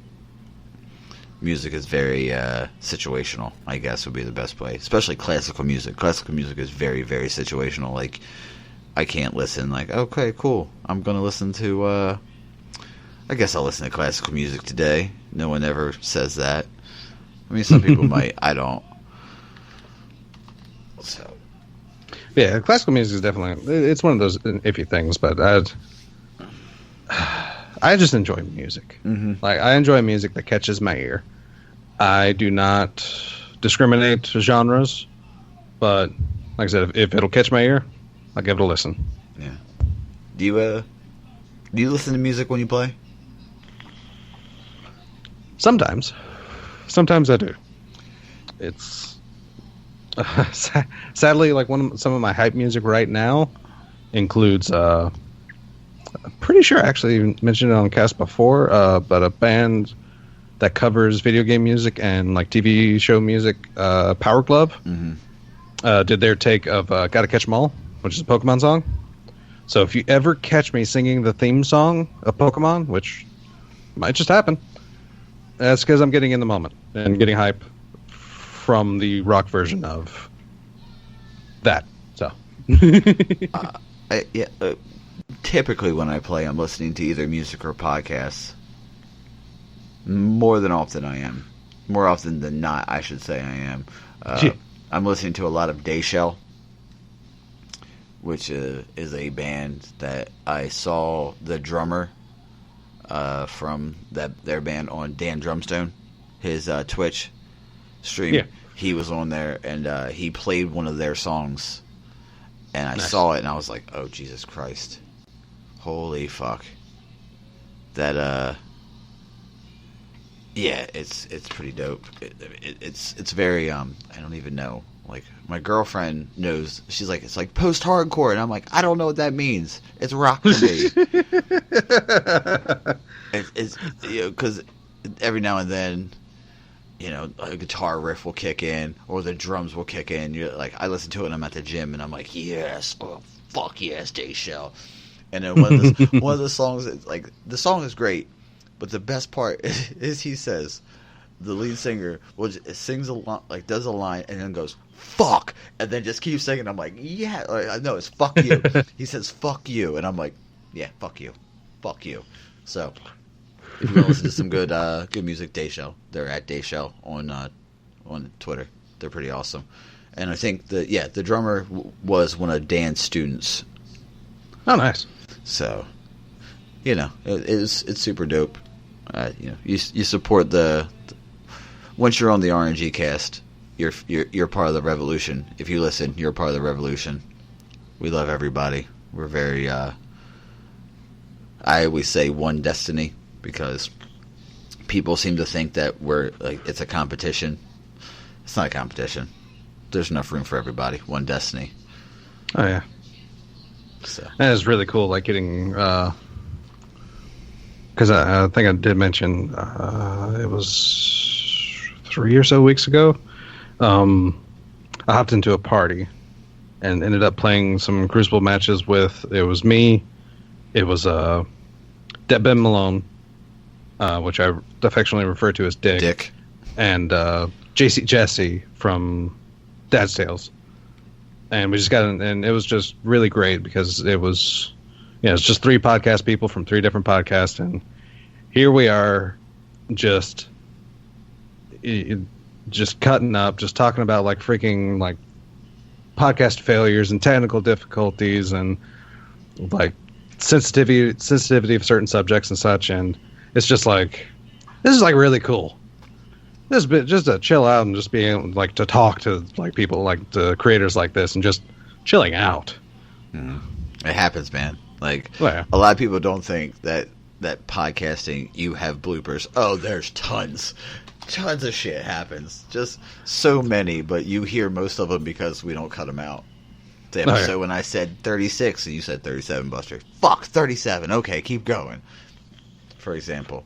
There's a lot of things. We are a very raw experience. Yeah. Also, JC Jesse is another Philadelphia guy, so we have that in common. And we were talking about doing a meetup. We're going to try to work it out, but we're talking about doing meetups, all that other good stuff. Him coming on, us going over, doing like a podcast, a swap cast where we all come together as like one big. So like what we did with Barely a Destiny show a couple weeks ago, had them on, and then we just kind of attack in mass. But yeah, that's cool. We're doing a sticker swap because I'm looking to try to get just stickers made just to send to people. You know, no charge. Just send me your post your address. I'll send you a sticker. It's an envelope. It's 35 cents. I'm not going to charge you 37 cents, so there's a profit. Another thing for the DTR network, I'm working on something. I have a fucking idea, and if I can get it done, it'll be dope. And it'll probably be a T-shirt. Do it through Teespring. We'll work something out. Probably donate some proceeds to the St. Drew's Children's Hospital. Yeah, $1.5 million. $1.5 million. Freaking dollars. $1 million for the St. Jude's Guardian Con freaking thing. Yeah. It's like, holy balls. Yo. It's like, we thought last year was massive. Yo, and I enjoy the shade that somebody tossed on Twitter. It's like, oh yeah, Destiny's a dead community. Raises $1 million for charity. 1.5. So it's like, $1.5 million. Somebody donated $579,000 at one time. $579,000? If you donated half of that, you could hit me with a bat. I'll let you hit me with a bat. Just it'll be like Talladega Nights. Gotta break my arm, Frenchie. Gotta break my arm. Like, I get excited when someone pledges $1 to our Patreon. I get fucking hype. Like, I'm like, fuck yeah, $1? That means someone likes us a lot. Mm-hmm. I mean, I get hype watching. Like, you don't even need to donate. You don't even need to pledge any money to us. You don't need to order a T-shirt, but please order T-shirts when we do them, because that makes us feel really good that something we created or that I designed or that we designed together, sells and people want to wear it. Because if you wear our logo on your chest, you're pretty much the Superman of the RngCast. That's how when I put on the JK shirt, which I humbly refer to the mistake shirt that I got. I feel good, man. Like, I put on the original one, and this is motherfucking the shit. Yeah. And I know I can go on at any time and order another one of a different color. But the DTR shirt, the Podcast Network shirt, will be super dope. I promise you, it's going to be awesome. And those who get the joke or get the reference I'm making, bonus points to you, fellas, you folks. Des, real quick, I don't know if you saw my post on Twitter about this upcoming week. Tomorrow, actually. I'm starting a new workout and diet regimen, and I was going to document it via blogs. And a lot of people were like, hell yeah, do it, dude. Let's just see what happens. And I'm like, fuck yeah. It feels good when people respond to you. But I'm going to be honest with you. I'm going to be a dick for about 2 weeks. Because it's not a lovely diet. It's a very strict diet. And I'm looking at it, and I'm reading, and I see the results that people have had with it. I can understand. I'm good with it, but man, oh man, I'm gonna miss ice cream, and I'm gonna miss pizza. But I want to get healthy again, because working in a warehouse, if you're not health, or a factory environment, if you're not, if your health isn't top notch, you're gonna suffer. Look forward to the first vlog tomorrow of me cussing and being angry. So that's gonna happen. And with an iPhone, it's really, really easy to take video and post it. So I'm super dope with that. Even with current iterations of Android, if you have YouTube integration with Android, makes it super easy to take things and put them up that style as well. Yeah. So it's this super easy. Yeah, and it'll be on Buster Knuckle. I'm not going to make a new channel because I figure, we're the leaders of the RNG revolution. We might as well embrace the random. I'll put whatever I want up. I really wish I captured that objective or the non-objective gameplay, so I could have posted that up and just do a commentary over it. Now I know. I wish I just record all my footage. I know. I mean, I know the PlayStation does record footage. I don't know if it keeps it unless you tell it to. That's where you hit your share button, and you hit square to save video. Yeah, you actually set it for like a freaking hour now. Really? Yes, you can get like an hour of footage saved on this freaking thing. Yeah, it's like ridiculous because you're gonna run out of space fast. Oh yeah, yeah. Try to download an update. Gotta delete space. What happened? You look over. There's 500 fucking. There's a gig of. There's a teraflop of fucking space on just videos, and you're like, wow, I underestimated that entirely. I legitimately might have, like, just from unused clips and such, just a cool gameplay I would save. I probably legitimately have about 15 gigs of footage. Yeah, easily. Between my 2 games, yeah. For sure. So, Des, are you waiting for anything? Any movie coming out? Any show you're watching? Like, what's got you this week? Not this week, but I'm actually super hyped. Okay. All right. Disclaimer. I watched Dragon Ball Super. I watched Dragon Ball Super fan subbed.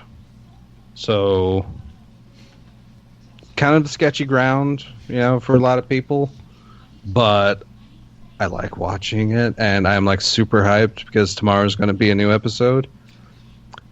And they've spent like at least 10 episodes building up to this one freaking tournament in Dragon Ball Super that is going to basically put Goku through some of the roughest fights he's had since Frieza.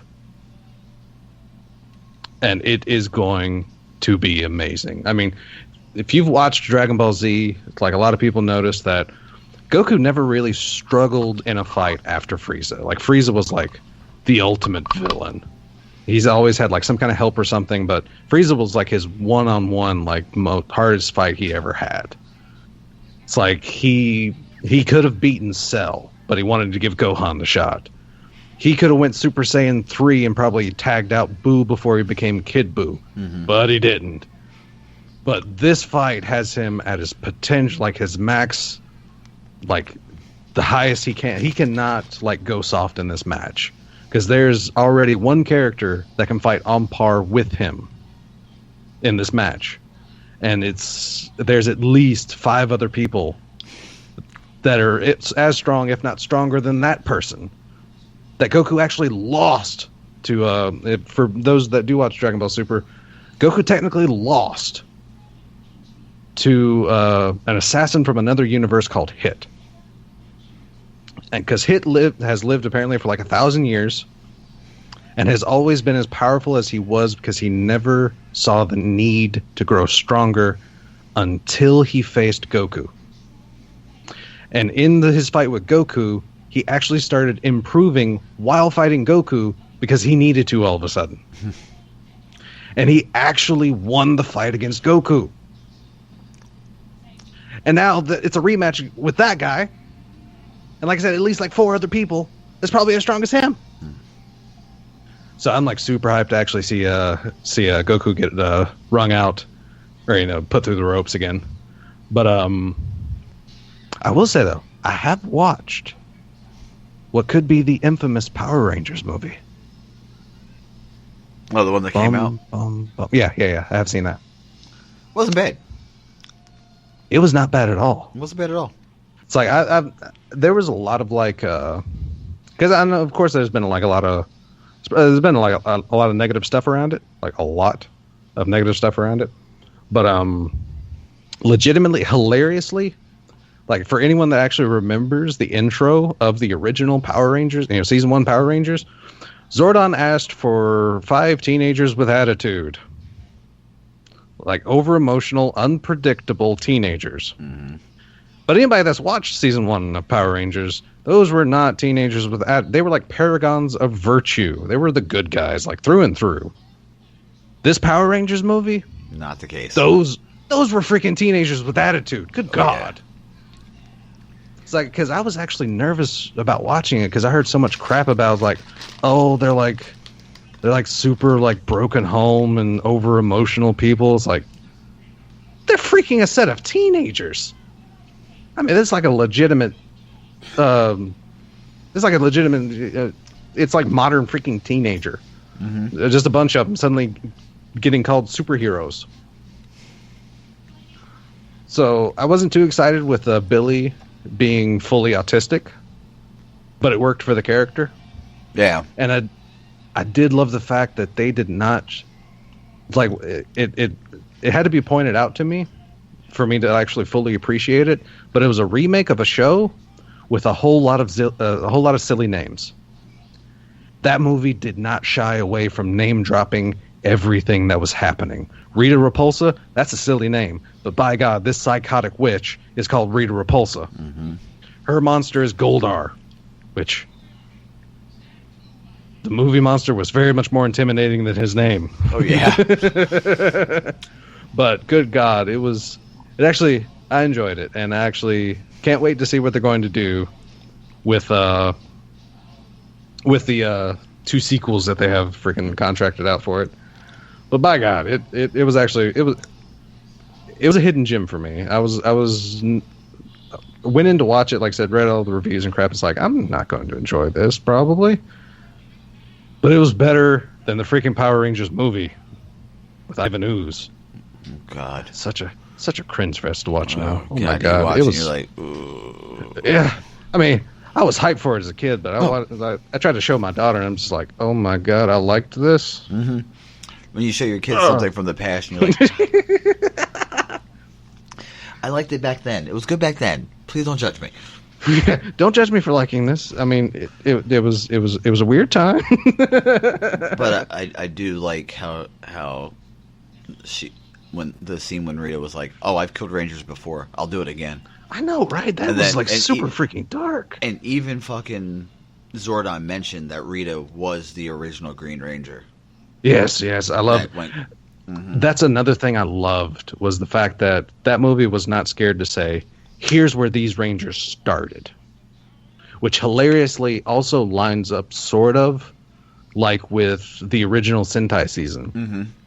Because in the Z Ranger Sentai season, they were actually like 5 warriors that were in like suspended animation from the age of the dinosaurs or whatever, like some 65 million years. So these were like, what's the joke from SNL? Caveman Lawyer? Caveman Warriors. Yeah. Oh, lawyer, They were basically caveman lawyers because they were woken up in modern times to protect it with their Zords and such. But they actually like took that flavor, put the American spin on it, and made it work. Mm-hmm. And shout outs to the Malcolm in the Middle actor whose names I'm forgetting because he was also in Breaking Bad. I forget his name. But he was Zordon. Oh, Richard dad from... Yes, him. And Bill Hader played Alpha 5. Yeah, and that was the way they did Alpha 5 was creepy. Was great. It was a creep. Designed or voiced? Creepy design, yes, but the voice was like the voice acting and such was like really spot on. The voice was Bill Hader. Yeah. Like its personality was really really good. Yeah. But like I said, it was creepy to look at though. It was slightly really weird. You're like, oh god, that's not Alpha. Yeah, if you can imagine Alpha basically on acid, that's Alpha. If Tim Burton designed Alpha 5, that would be Alpha 5. Yeah, it was That's about what happened. And I mean, the post-scene credit was dope. Oh, good God, yes. Like,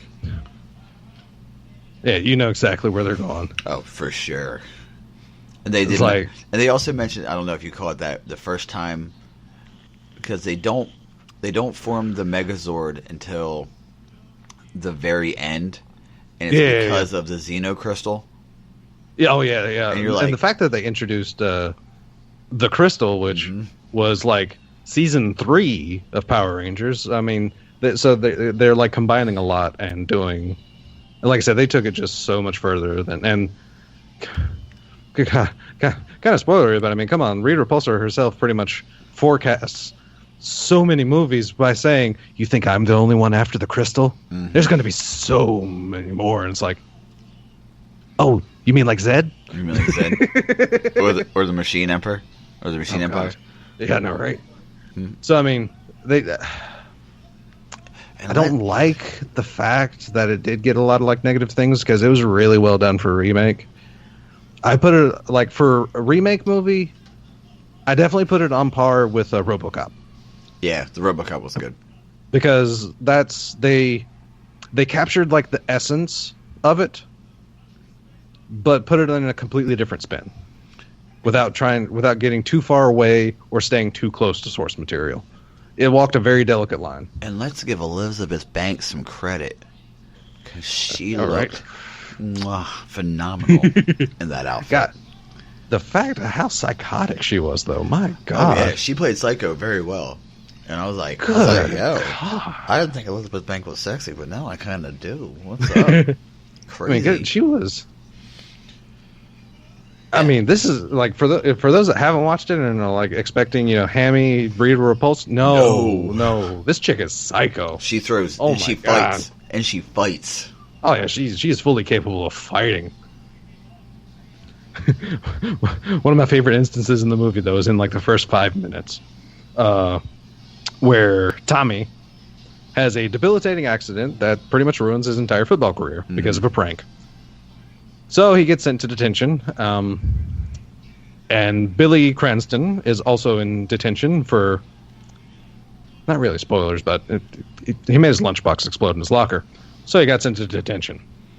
But there was this scene where a bully comes up to Billy, who's like I said, he's autistic and apparently has like some OCD issues because he's aligning these coloring pencils in a very specific manner. Bully comes up and he's like, "Oh, what are you going to do?" As he like slowly breaks the pencils, which it's like, "Oh, come on, dude."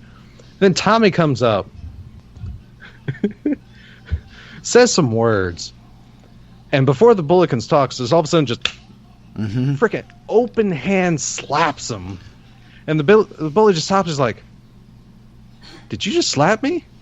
His words, "I know, weird, right?" Yeah. What? Yeah. It's pretty gangster, let's just be honest.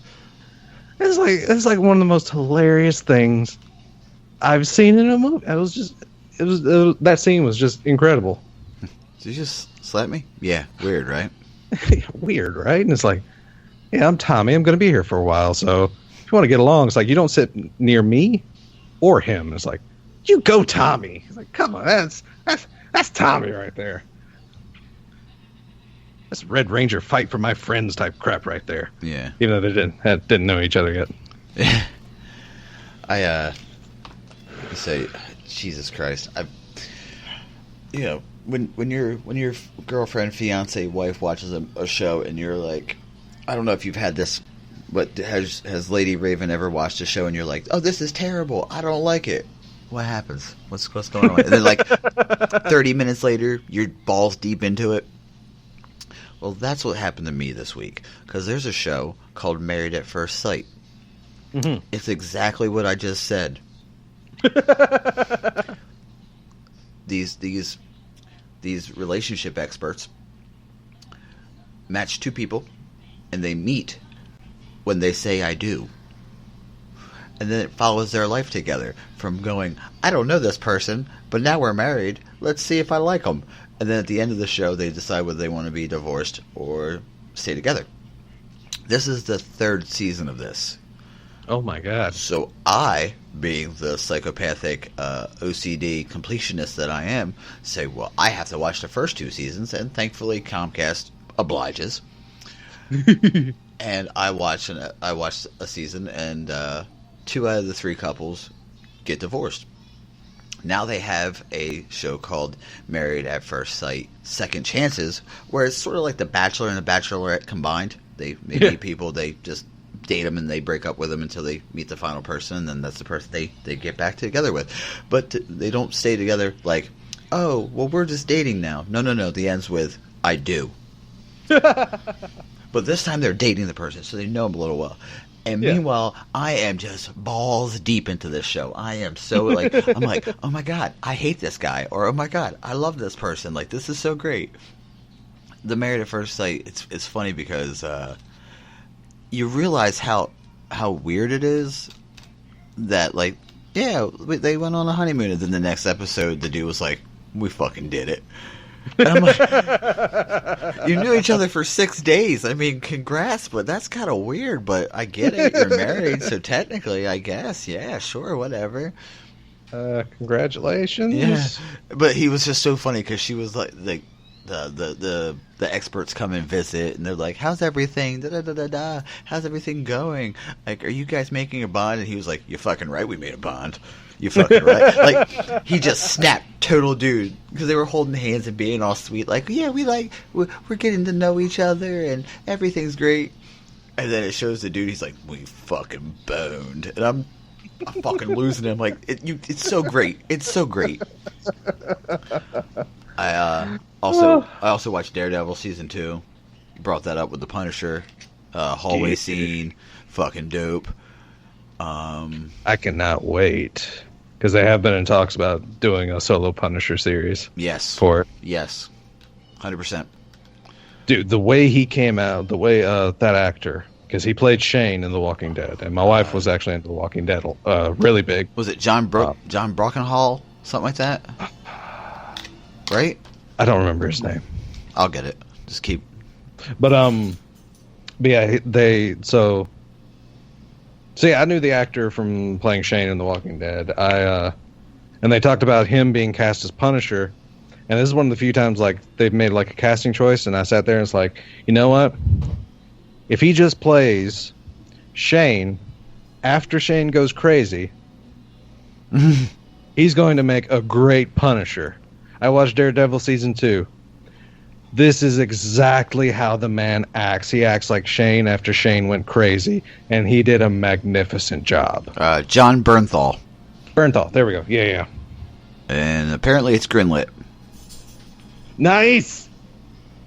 The Punisher. Yeah, it says it's greenlit. Because I think the next thing coming out is Defenders before anything else. I'm pretty sure. Which I cannot wait for Defenders. Seeing all these freaking broken superheroes come together. That's gonna be. The Punisher is scheduled to be released on Netflix in 2017. Ooh. They also released a trailer for The Inhumans. Yeah, I heard about that. It's also an ABC show, so it's going to be in the vein of Agents of S.H.I.E.L.D. and Agents of S.H.I.E.L.D. The first season of Agents of S.H.I.E.L.D. was kind of weird. I haven't watched past like the first few episodes of the third season, just because I didn't for whatever reason. Mm-hmm. But the second, like the later half of the first season and the second season for Agents of S.H.I.E.L.D. was actually really good. And I did appreciate what they were doing, like dragging in some of these more obscure, like they were getting like the Kree and stuff from Marvel Universe. They were getting that involved. So I was really like appreciative of some of that stuff. But and the fact that they were daringly interweaving it, like that show, Agents of S.H.I.E.L.D., was being affected by what movie was being released. Yeah. When Doctor Strange came out, it got really magical. Yeah. So, I mean, that and when Winter Soldier came out, it was so interconnected with that episode of Agents of S.H.I.E.L.D. Like, one character would, like, walk off the set of Winter Soldier, and, like, you would see what they were doing behind the scenes in Agents of S.H.I.E.L.D. So, I mean, that was, like, a really... The way they connected it to that was like really, really cool. The scene that got me was when you find out what happened to Coulson after Loki stabbed him in the chest. I know, right? Nothing good happens. No, it makes like his entire like subplot of what happened to him and how it's affecting him. It's a magical place. No, it's not. No, it's not. And once he finds out, so yeah, I heard you went to vacation in Burma. Yeah, it's a magical place. And then by then it was like, no, it's really not. I had my head opened up as they rebuilt me using Kree technology. It's over 3. It's over 3 years old. The statute's limitation for spoiler alerts is over. That's what happens. Yeah, he actually like they have a half Kree in like a tube, and they're pulling out like his genetic material, using it to heal Coulson, but to make sure his mind doesn't fracture, there's a machine that has his head opened, and it's just drilling him with lasers. Yeah. And the entire time he's saying, just kill me, just kill me. Yeah. It's fucking dark. But Nick Fury did what he could to keep Coulson alive. Oh. Which definitely technically died. Twice. Yeah. But yeah, good God. But I mean, like I said, and the way it like deteriorated him and such, just, oh, Jesus. Well, it's basically reprogramming. Yeah. The reprogramming is going to end. Because the mind will find a way to fix itself to take it back to the original state. But Hive, that was a pretty decent. That was season 2, right? Hive. I think so. Or what's her face finds out that she's Daisy, like where she comes from or something. Yeah. Yeah. Well, I mean, there's betrayals and stuff. But Coulson loses a hand, and he gets a gigantic, powerful robot hand, and he uses it to crush a dude's chest. Just looks him in the eye and just crushes. Oh, and the fact that they introduced Deadlock into that series was also really good. Yeah, that was. I did not get as far as when they introduced Ghost Rider, though. Oh, That's God. when I dropped off. Oh God! Don't get me started. Uh-oh. I mean, it's the most current incarnation of Ghost Rider. It's a guy who drives a car as opposed to the motorcycle. But I mean, yeah. I mean, that and the story of Ghost Rider does give them some freedom of he's a demon of vengeance. Yeah, exactly. So I mean, he changed that's like the literal spirit of vengeance in DC Comics.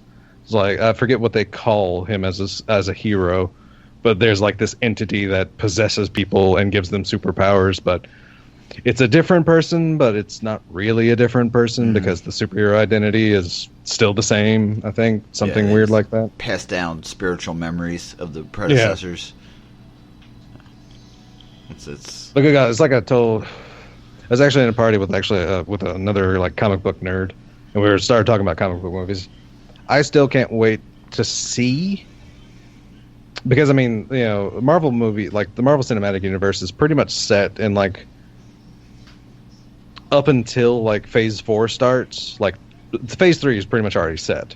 Like the movies that are going to come out for Phase 3, they're set in stone. Mm-hmm. But I can't wait for the future, because with Doctor Strange being as successful as it was, which, oh my God, was it a great movie?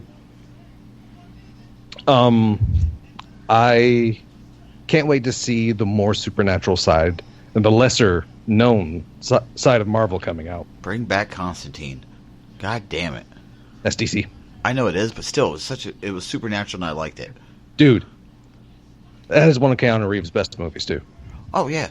Yeah. Because Constantine was amazing. Also the series was good too. I haven't watched the series. I'm skeptical of series. I'm more skeptical of series than movies. It's 13 episodes. It's worth the watch. They canceled it because they canceled it. It ends with such a great, oh my God, cliffhanger too. Such a great twist cliffhanger. I hate it when they do that. After we're done, I'll tell you, because it's not past the statute of limitations yet for me to put it on the air. So I'll let you know what happens. I've got to say though, like I said, I can't wait to see where Marvel's going to go. Like after Ragnarok, after the Infinity War.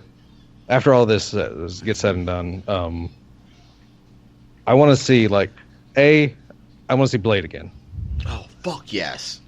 Because Blade, under the command of Marvel, has a chance. Especially, like I said, especially with Doctor Strange and its supernatural elements doing so well, because they handled that really well in Doctor Strange. But like I said, I want that, like with Blade. Bring out demons, because, I mean, Blade is famous for being a vampire hunter, but Blade, very, very similarly to Doctor Strange, was a hunter of the supernatural. Mm-hmm. He went after Dracula, he went after demons with Doctor Strange. So, I mean, there's an entire, freaking subsection of movies that they can actually explore with Doctor Strange and Blade teaming up, to take out whatever Marvel's equivalent of Satan is. Mephistopheles. From Ghost Rider. Mephistopheles, yeah. I just remembered that. Ooh, and the return of Blackheart. Yeah, like they mentioned in Doctor Strange that the Avengers protect the Earth from the more extraterrestrial and physical. We're more metaphysical. Exactly. I mean, and that's Strange's job as the Sorcerer Supreme. And he does have the time. And he does have the Time Stone. So he's going to need to get taken somehow. Oh yeah, for sure. Yeah, Thanos is coming after that, and it won't be pretty. No. Which, like, somebody actually mentioned, like I said, the person I was talking to actually mentioned, we don't know where the Soul Stone is. There's Bella. We talked about her. Yeah. Speaking of, we don't know where the Soul Stone is. That is the only stone that's out there in the wild that we know of that hasn't been featured in any way. There's been no hints about it. There's been nothing said about it, and they've still got a few movies before to hide it. Yeah, they still got a few movies before Infinity War, which kind of pre-spoilers to Infinity War, but Thanos gets them all. The fact that they're covering the Infinity War, Thanos gets them all and becomes like God essentially. Yeah, because I mean, they're especially in the MCU right now. They're stressing how powerful the Infinity Stones are. A single stone. Yeah, and Thanos has a golden glove, gauntlet, whatever you want to call it, that can set all 5 of them. 6. Each finger 6. center. And the one in the center of the hand. And you can see the glove in Thor. It's in the armory. The fact that it's in Odin's vault mm-hmm. that was a hilarious touch too. But yeah, so I mean, it's like, where are they going to feature the Infinity Stone? I mean, the Soul Stone. I mean, is it going to? It's like, my current guess is probably going to be Thor Ragnarok. Is probably going to feature the Soul Stone. Mm-hmm. Because we do have, like, his main villain is Hel, which in Norse mythology is the goddess of the underworld. So that could be a Soul Stone connection. A lot of people also think Heimdall has it. Yeah, that's true too, because his eyes can see souls. Yeah, because he's the judge. And his eyes have that golden hue, the same as the Soul Stone usually has. Mm-hmm. So, there's that theory as well. But yeah, like, somebody mentioned maybe it being featured in Ms. Marvel, because Ms. Marvel is like a cosmic series, but Ms. Marvel doesn't appear until after Infinity War, so I don't know if she's, like, if it's going to be set in that movie, or if, like, her character is going to be revolved around it somehow, or what. But, like I said, my bet right now, before it comes out, is Thor Ragnarok, because it's also kind of going to be sad, because that's going to make 2 stones that featured in Thor's movie series. Well, one wasn't a stone; it was more of a mist, but it was a stone. Yeah, it was an Infinity Stone. But yeah, but good God, like, I cannot wait for Infinity War either. Oh my God, to actually see this freaking. Because Fantastic Four 2 Rise of the Silver Surfer had a chance to show, like, a galactic god in action with Galactus. And they royally screwed that up. But this is a chance of seeing, like, somebody that powerful, capable of freaking destroying worlds. Oh, it's going to be good. I mean, in Guardians 2, we've seen Ego. You saw Ego. And he wasn't really a deity. He was just a living planet. Oh, yeah. I mean, I guess that's a deity. I mean, compared to a human, it's a deity, right? Well, in the Marvel multiverse, you have so many... Yeah.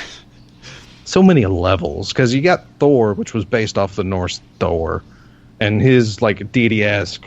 But then you have the Celestials, which aren't even really deities in the classical sense of it, but they were like these uber powerful beings anyway. And then you have people like Galactus, which again aren't even deities. Mm-hmm. The name's the Watchers. Yeah, they have the Watchers, and then, like, legitimately the only thing they have close to deities is the one above all, which mysteriously looks like Stan Lee, who is technically god of the Marvel multiverse, like quite literally. Yeah. And like I said, strangely looks like Stan Lee. Weird how that happens, right? I knew, right? I feel like the end boss of Destiny 7 being a human that kind of looks like Deej. So wait, Deej? Deej. You've been trolling us the whole time? I mean, maybe, yeah. So. Yeah, that's see, I'm as always, I'm like super stoked just to see like how far again, maybe preemptive spoilers, but I'm also seeing exactly when they're going to kill off Cap. Because they're going to kill off Steve Rogers. I'm like, yeah, whoever's attached to Chris Evans as Steve Rogers, like I am. It's going to be sad, but they've already hinted at the fact that it's going to happen. So eventually, that, and he's already like living past his comic book prime because he actually died in the comics Civil War arc. So he survived that, but he's on borrowed time. He's on borrowed time. I can't say upcoming movies. I'm anxious for War of the Planet of the Apes. Oh yeah, God, I forgot about that. The Dark Tower looks so fucking good. Oh my God, yeah. I mean, we were talking about him. Like the fact, it's actually kind of hilarious. Like the way they cast the people in the Dark Tower, because in like Stephen King art, the gunslinger is normally a white dude. Mm-hmm. But then you have oh God, what's his name? The actor they call him like the Dark Man, the Black Man, something like that. Matthew McConaughey.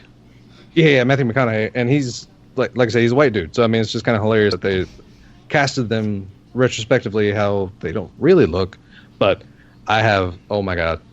I saw the trailers for it, and it's like, oh yes, this is going to work. The scene, that dude.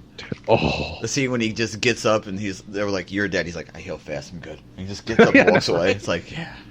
When he throws the rounds in the air and he catches them in the in the revolver and spins them and just starts shooting, I'm like, fuck yes. I love that's like the epitome of like badass is the fact, like say he throws the freaking ammo for his gun in the air, the revolvers, catches them, flicks them, loads them, blam, blam's like.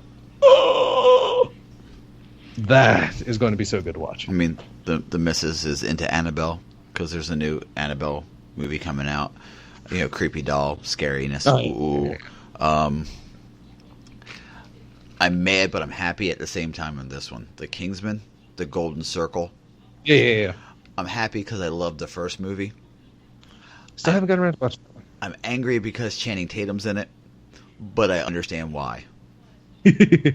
Because they have the Kingsman, and then I think they have a reverse, like the in the U.S. they have their own version of the Kingsman called the Statesman. Okay, yeah. And instead of using an umbrella, they use a lasso. Oh well. So I'm like, all right, okay, I get it, whatever. That is also actually one reason I'm half angry at Fox for how they're handling the Gambit movie. Mm-hmm. Because what's his name that played Gambit in X-Men Origins Wolverine did an amazing job. He did really good. He was an asshole, but funny at the same time. It's like, I'm gonna stab you if you don't knock it off. Exactly. He keeps going. It's like, I will kill you. It's like, Mm-hmm. Yep.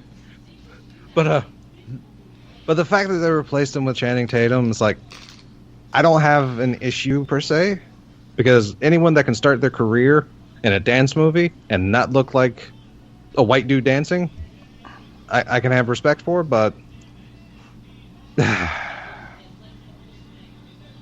sure he's going to do a good job. But like, come on, you already had somebody really good that trained really hard with a staff to make sure those scenes in X-Men Origins Wolverine worked. And then you got to learn how to throw cards practically. You can't just animate cards. You have to be able to throw a card. Like, you can't just be a dickhead and be like, no. You got to literally draw that motherfucker. Learn some card tricks. Get good with sleight of hand tricks. Exactly. Which is actually one thing I think he definitely did do as well. Mm-hmm. But those are practical. Those card tricks he was doing, those were all practical for sure. Well, except for the ones that floated in the air. Obviously, but that was obviously, that was some fishing line attached to him. Whatever, fishing line and duct tape. Whatever. But definitely, like I said, because that's like a little known fact a lot of people don't know about X-Men Origins Wolverine is it wasn't an incredible movie, but a lot of people trained really hard to make what they did work practically. Ryan Reynolds trained with swords to be able to do the spinning motion that he did coming out of the elevator. The only thing they did CGI to that scene was add a motion blur effect to make it look like he's going faster. Mm-hmm. But the actual movements of the blades was all him. Just like, fuck. Oh, the guys are going to kill me. Who played Elektra in the movie? Jennifer Garner? No. Well, yeah, she trained too, but I meant in the most recent, the Apocalypse. Olivia Munn. Oh no, Psylocke. Sorry, Psylocke. She literally trained. She literally sword. It's whatever. She literally trained like she was training how to do it. And let's just give some respect to Hugh Jackman. The motherfucker's 53 and still looks amazing. Jacked. And some of my buddies are like, dude, he's on some Mexican supplements. And by Mexican supplements, I mean steroids. I'm not trying to be fucked up. You know what I mean? Okay, fine. We'll call it the Bamba. Whatever. And I'm like, I don't know, man. I don't know. And he's like, dude, the Rock's on the Bamba. I'm like, I don't know. He gets up at 5 a.m. and works out. He runs. He eats like chicken and rice. Yeah, I mean, come on. Like, the fact he has actually stayed cut. Yeah. Ever since he's had the first role as Wolverine, he has stayed cut. That much use of any steroids is drastically detrimental to your health. A lot of people are like, oh man, that's why he retired from the Wolverine. I'm like, no, he did 36 fucking Wolverine movies. I'd retire too. And actually, hilariously, because he had stated before the movie that it was going to be the last appearance that he would make as the Wolverine. Yeah. But just before it came out, he made the mention that he watched Michael Keaton play in Birdman. Mm-hmm. And the fact that he said, it's complete and total paraphrasing here, but he pretty much said, if Michael Keaton can pull that off, who knows? I mean, he already hinted at the fact that if they ask him to be Wolverine again, chances are he'll actually say yes. Yeah, fuck yeah, why not? So, I mean, he's not thinking of, like, age as being a thing. And, like I said, he's 53. Wolverine has been, like, the role of his life, pretty much. It got him his start in movies. For sure. We got another, like, if you listen, like, I listen to a lot of, like, director commentaries and crap.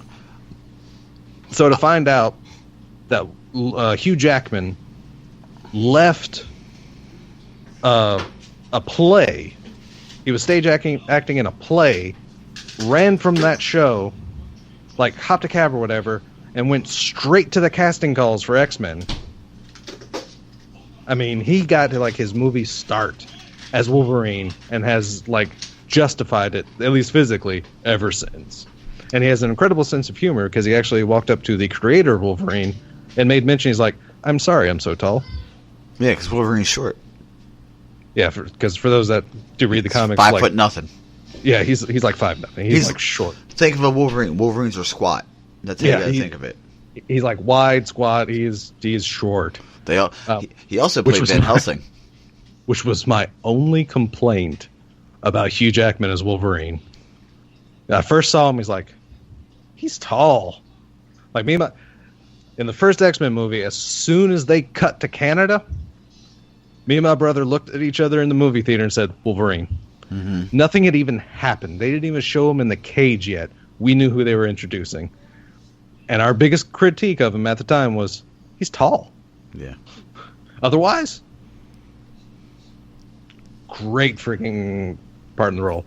Also, speaking of like commentary in like the first X-Men movie, if you go back and watch it, the scene as he was he wasn't really that built to play Wolverine because he was like a late addition, so he didn't have time to get his like body ready for the role. But what they did, and if you go back and watch, the scene that introduces Wolverine was actually one of the last scenes that they filmed for the movie. So Hugh Jackman had all those months to get his body ready. Yeah. If you actually compare his physique to the cage match, to the very next time he appears shirtless, he is not that ripped. But the first time you watch the movie, your mind doesn't really make that connection because you just saw him like really ripped out of a shirt. But as soon as I heard that commentary, it's like, oh my god, he's flabbier in this scene. Holy crap! I mean, not by much because good god, he was still built. It's like I said, him running shirtless through the basement of the Xavier Mansion. He was still in better shape than I've ever been in my life. So I'm not going to say much. And let's give him credit. He can also sing. Oh, good God, yes. He actually has a wonderful falsetto. Yeah. Oh, my God. He was in Les Miserables. And, yeah. I mean, he was also in Van Helsing. Let's not... Oh, yeah, he did a great job there. Yeah. That movie, again, a questionable movie, but his acting was cheesy on point. as fuck, but he can act. The guy can act. But, I mean... He also did a really great job being an everyday dude in Swordfish, too. Yeah, he was the everyday dude in Swordfish. I totally forgot about Swordfish until just now. To, like, completely go from, like... You know, like I said, he's Wolverine, he's Helsing, he's all these badass characters. He was just like an everyday, average, quivering dude. Mm-hmm. It's like, dude, you're Wolverine. Why are you taking this crap from him? Popping claws. Let's fuck him up. And also, a huge shout out to his appearance in Night of the Museum 3 when he did the Wolverine pose. He did. To make fun of Wolverine. It's like, come on! He's like, what is he doing? Yeah, oh, he does this. Just I get it, yeah. I mean, some of the... It's going to be a good year for movies and geekdom in general. Oh, God. And I mean, I know you don't watch Game of Thrones, but Game of Thrones comes out in 15 days. Like I said, I don't down it, but... Yeah. One of these days I might give it a fair shake, but... I don't know. Hey. If I run out of things to watch. Yeah, if you want to... Good luck on that one. There's always something that hooks you. Like I said, I watched Earth 2. I never thought I mean, I knew I loved documentaries, but goddamn, I was just like, those fucking birds. Those poor birds. Why would they just jump out the nest? Why would you just go, no, I'm not doing it? And then there's this fucking weird-ass harpy eagle. Have you heard of that terrifying monstrosity? That grabs mountain goats off of mountains, flies, and drops them off of the mountain to kill them? Whoa. Yeah. That's a... Whoa. Or how about how a killer whale will come up, swim underneath a seal, and launch it in the air with its tail. Basically, shit whip it through the air until it smash the water, which knocks it unconscious, and then the killer whale eats it at its leisure. Oh, yeah. It's like, damn, nature, you scary. Is all I can think of when I watch that show. Like, damn, nature, you're fucking scary. Yeah, that's a realization I had very kind of early in life because, I don't go camping because of fucking bears. I know nature's scary. You think... No, I mean, just killer whales in particular because, as a kid, like, kids our age, you might get, the feels from Free Willy. But then you find out how monstrous freaking orcas are, and it's like, oh, wow. It's like hippos. Hippos are one of the few animals, like, they're so cute and adorable. Like, hippos are one of the few animals in the animal kingdom that kill you just for territorial reasons. They won't even eat what they kill all the time. They just, like, bite you in half and walk off. Yeah. It's like most animal, like, I don't mind being killed by an animal if I'm lunch. Because that's survival. Just don't kill me and leave me. Don't just do it for the shits and gigs of it. You know what I mean? Yeah, like if I die for a purpose, okay, I get that circle of life. Lion King taught me that. But good God, especially if it's an animal. Good God. And the worst part about the hippo is they say if you're between a mother hippo and its baby in the water, don't. Don't. Because you might run away, like, it'll run towards you and then you run away. It won't just run to its baby. It'll come after you to get you and then go to its baby. What the fuck? There's a picture of a crocodile that had a wildebeest in its mouth, and then inside the mouth And then the crocodile was in the mouth of a hippo. So I'm like, so everyone's going to die except for the hippo? It's like rock, paper, scissors. No, it's not. Hippo. Hippo wins. Because those teeth are like goddamn sabers.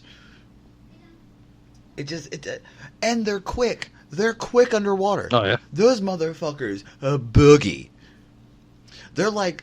they tighten skate, basically, underwater.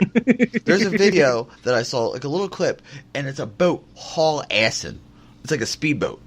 Speedboat. And there's like this disturbance in the water coming after it, like moving with it. And I'm like, what the fuck is this? All right, might be like a big fish, like a tuna or a swordfish or something that I think is fast. And then the next thing you see, a motherfucking hippo breaches the water. I'm like, there's something I'm not doing. All right, clock out fresh water. Check that off the no buster zone. Like, it's like, good God, seawater because of sharks, not freshwater thanks to hippos. Yeah, goddamn right. Goddamn right. Woods because of bears and ticks. I'm not doing no. Yeah, but ticks are just annoying. No, I live in New Jersey. Lyme disease. Well, yeah, I mean, like I said, that's those. But that's a subset of ticks. That's like mosquitoes. Yeah. You get bit by the wrong mosquito, you can be screwed. Yeah. But that's like particular. But in general, ticks are just annoying. Did you hear about this weird ass tick that's coming up? It's called like the cross tick. It makes you allergic to meat. The crap? Uh-huh. Allergic to meat? Allergic to meat. To red meat. I'm sorry, red meat. What? That's nature going, you guys are fucked. You're done. I don't want you here no more. I'm going to make something that gets rid of you. You like... that's like nature's way of saying, you like meat? No. You like steak? Not anymore. Fuckers. You're living your life eating chicken. You like chicken? Well, I do that anyway. I eat chicken, fish, and poultry. I mean, chicken, fish, and, fowl. Yeah, chicken's cheap. And delicious. Birds right now are cheap. Yeah, they're delicious. Good. I mean, hell, I broke down 16 chickens worth of whole chickens into their parts. Which actually is fun little fact. I'm thinking about taking a butchery course to learn how to be an actual legit butcher. It's a skill. It's a skill. Shout outs to Alton Brown for teaching me how to break down a turkey. In a very similar way. I was going to say shout outs to Gordon Ramsay and Alton Brown for teaching me how to break down chicken into those equal parts. I watched both of those guys. Like hilarious. Like the way Alton Brown is hilarious because he actually it's like if you can track down good eats like a complete season or Netflix. Complete, Netflix. Yeah, watch Good Eats. It is amazing because he teaches you. I mean, you learn so much from Good Eats. It's basically like a good science lesson because he breaks down not only how to cook it, but if you're lactose intolerant, he tells you why yogurt is still safe for lactose intolerant people. Mm-hmm. He breaks down, like I said, he goes down there's an episode about chicken or turkey or whatever, or frying chicken. Yeah, it was his when he was showing how to fry chicken. He actually shows you how to freaking tie, quarter, cut up a chicken and demonstrates and tells you step by step what to look for, how to cut in, how not to basically slice through bone and cut around joints and crap. So I mean, it's super I mean, good God, it is nice. He will even teach you how to make your own burner to fit a wok. With a heavy disclaimer, you really shouldn't do that. Don't do this. Don't do this. But he does. He tells you. It's fun to watch. That's what I like. Oh, yeah. I remember watching that as a kid. It was fun to watch. Oh, yeah, because he made it humorous. Oh yeah, and that's the fact because also Alton Brown is actually not a classically trained chef, which is very unlike a lot of Food Network. Which is not emergency in House Buster right now, but yeah, it's not really. God, where was I?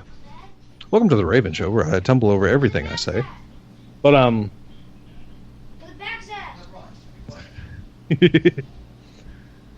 so yeah, Alton Brown was not your classically trained chef, which is actually amazing considering his time on Food Network, because everyone on Food Network is very, very chef-like, being classically trained in this, that, or the other. No, not Alton Brown. Alton Brown was basically just a dude that knew a lot, essentially. And taught you, like, every step of the way of, like, how to fix things, how to prepare things. Like I said, the who's, what's, the when's, the where's, the whys, the whys, the wows. Jesus, I don't talk well. Nothing is worse than watching your dog start getting sick. Indeed. Oh, my God. I'm sitting here and I'm watching her, and all of a sudden she's like, ugh. I'm like, fuck. So, this is a real-ass podcast, guys. Oh, fuck. No, we were just talking about that. Yeah, we were just talking about that. And next thing you know, my dog's like, I'm going to show him how real it is. Right. I ate too fast. But, yes, Alton Brown is the dream guest. If we could get Alton Brown, I think Des would flip the fuck out. Actually, I think all of us would. Biz is a foodie. Me and you and I as just nerds of food and just nerds in general. Just say something. Talk about grilled cheese. Yeah. What's your perfect grilled cheese? Yeah. Tell me. Show me. Yeah. But, so. Okay, that run through the house. And Alton Brown rant. I guess we'll bring the 59th episode to a close. Des, go ahead and tell everybody where they can find you. Yeah. This has been your boy Raven. You can find me on Twitter at DES_Raven. It's like, you can find me on Twitch at twitch.tv/thecorvusnest. Like I said, right now I'm going to have a router replacement before anything really happens there again. Which is kind of sad because I was really gearing up to do some stuff. But you can also search me out on YouTube, Death Switch Raven, which I need to pay more attention to anyway. I jumped down like 16 steps, I'm sorry. No problem. Buster Knuckle, you can find me on Twitter, BusterKnuckle13, that's BusterKnuckle13. You can find me on Twitch, twitch.tv/Buster_Knuckle. And on YouTube, just search Buster Knuckle, you'll find me. I'm going to start doing the vlogs tomorrow, documenting the workout and the diet and all that. I might do one today of me doing all the meal prep. I don't know. You can find this podcast, the RngCast, at the RngCast. If you're not following us on Twitter, please do so. I post kind of crazy stuff. Sometimes I forget what account I'm tied to, and I post like it's me. So if you ever see like, oh yeah, totally, it's me doing it. It's part of the gig. I'm sorry. You can find us on Twitch, twitch.tv/the RngCast. On YouTube, the RngCast podcast. We upload the audio version in video form. When Biz is here, you get to see us. When he's not here, you get to hear us with the thing, the logo. We should probably figure out a way to put gameplay. That way, people don't just look at. But if you want to, you can. Feel free. That might be harder than I think. Not harder, but meh. Yeah, true. You don't want to hear the RngCast and watch us play Paladins, because that's all I have footage of right now. I mean, I might post it. I don't know. Get saucy with it. You can find, if you want to support us on Patreon, patreon.com/the RngCast. At $3, you get the show early and the pre-show, which is always fun. Am I forgetting anything? No. Right? I believe so. I think that space is covered, unless I'm dumb. I think Biz comes back tomorrow or next week. Biz returns. I do believe so. Yes, Biz returns. Because we made mention that it might have been today, but we apologize. We were off. Yeah. But we earnestly believe it's next week. Yeah, Biz returns. If not, Biz returns for 2 weeks and then goes away for another week. I think is how it will work out. So yeah. If not, we're sorry. Personal life, real life takes precedence. But it's getting things settled in. It's a journey, but we're still here. We miss you, Biz. But we're still here, and we have some guests coming in, and I'm working on getting some guests, so it'll be fun. That being said, this is the 59th episode of the RngCast. We're out. Later, man.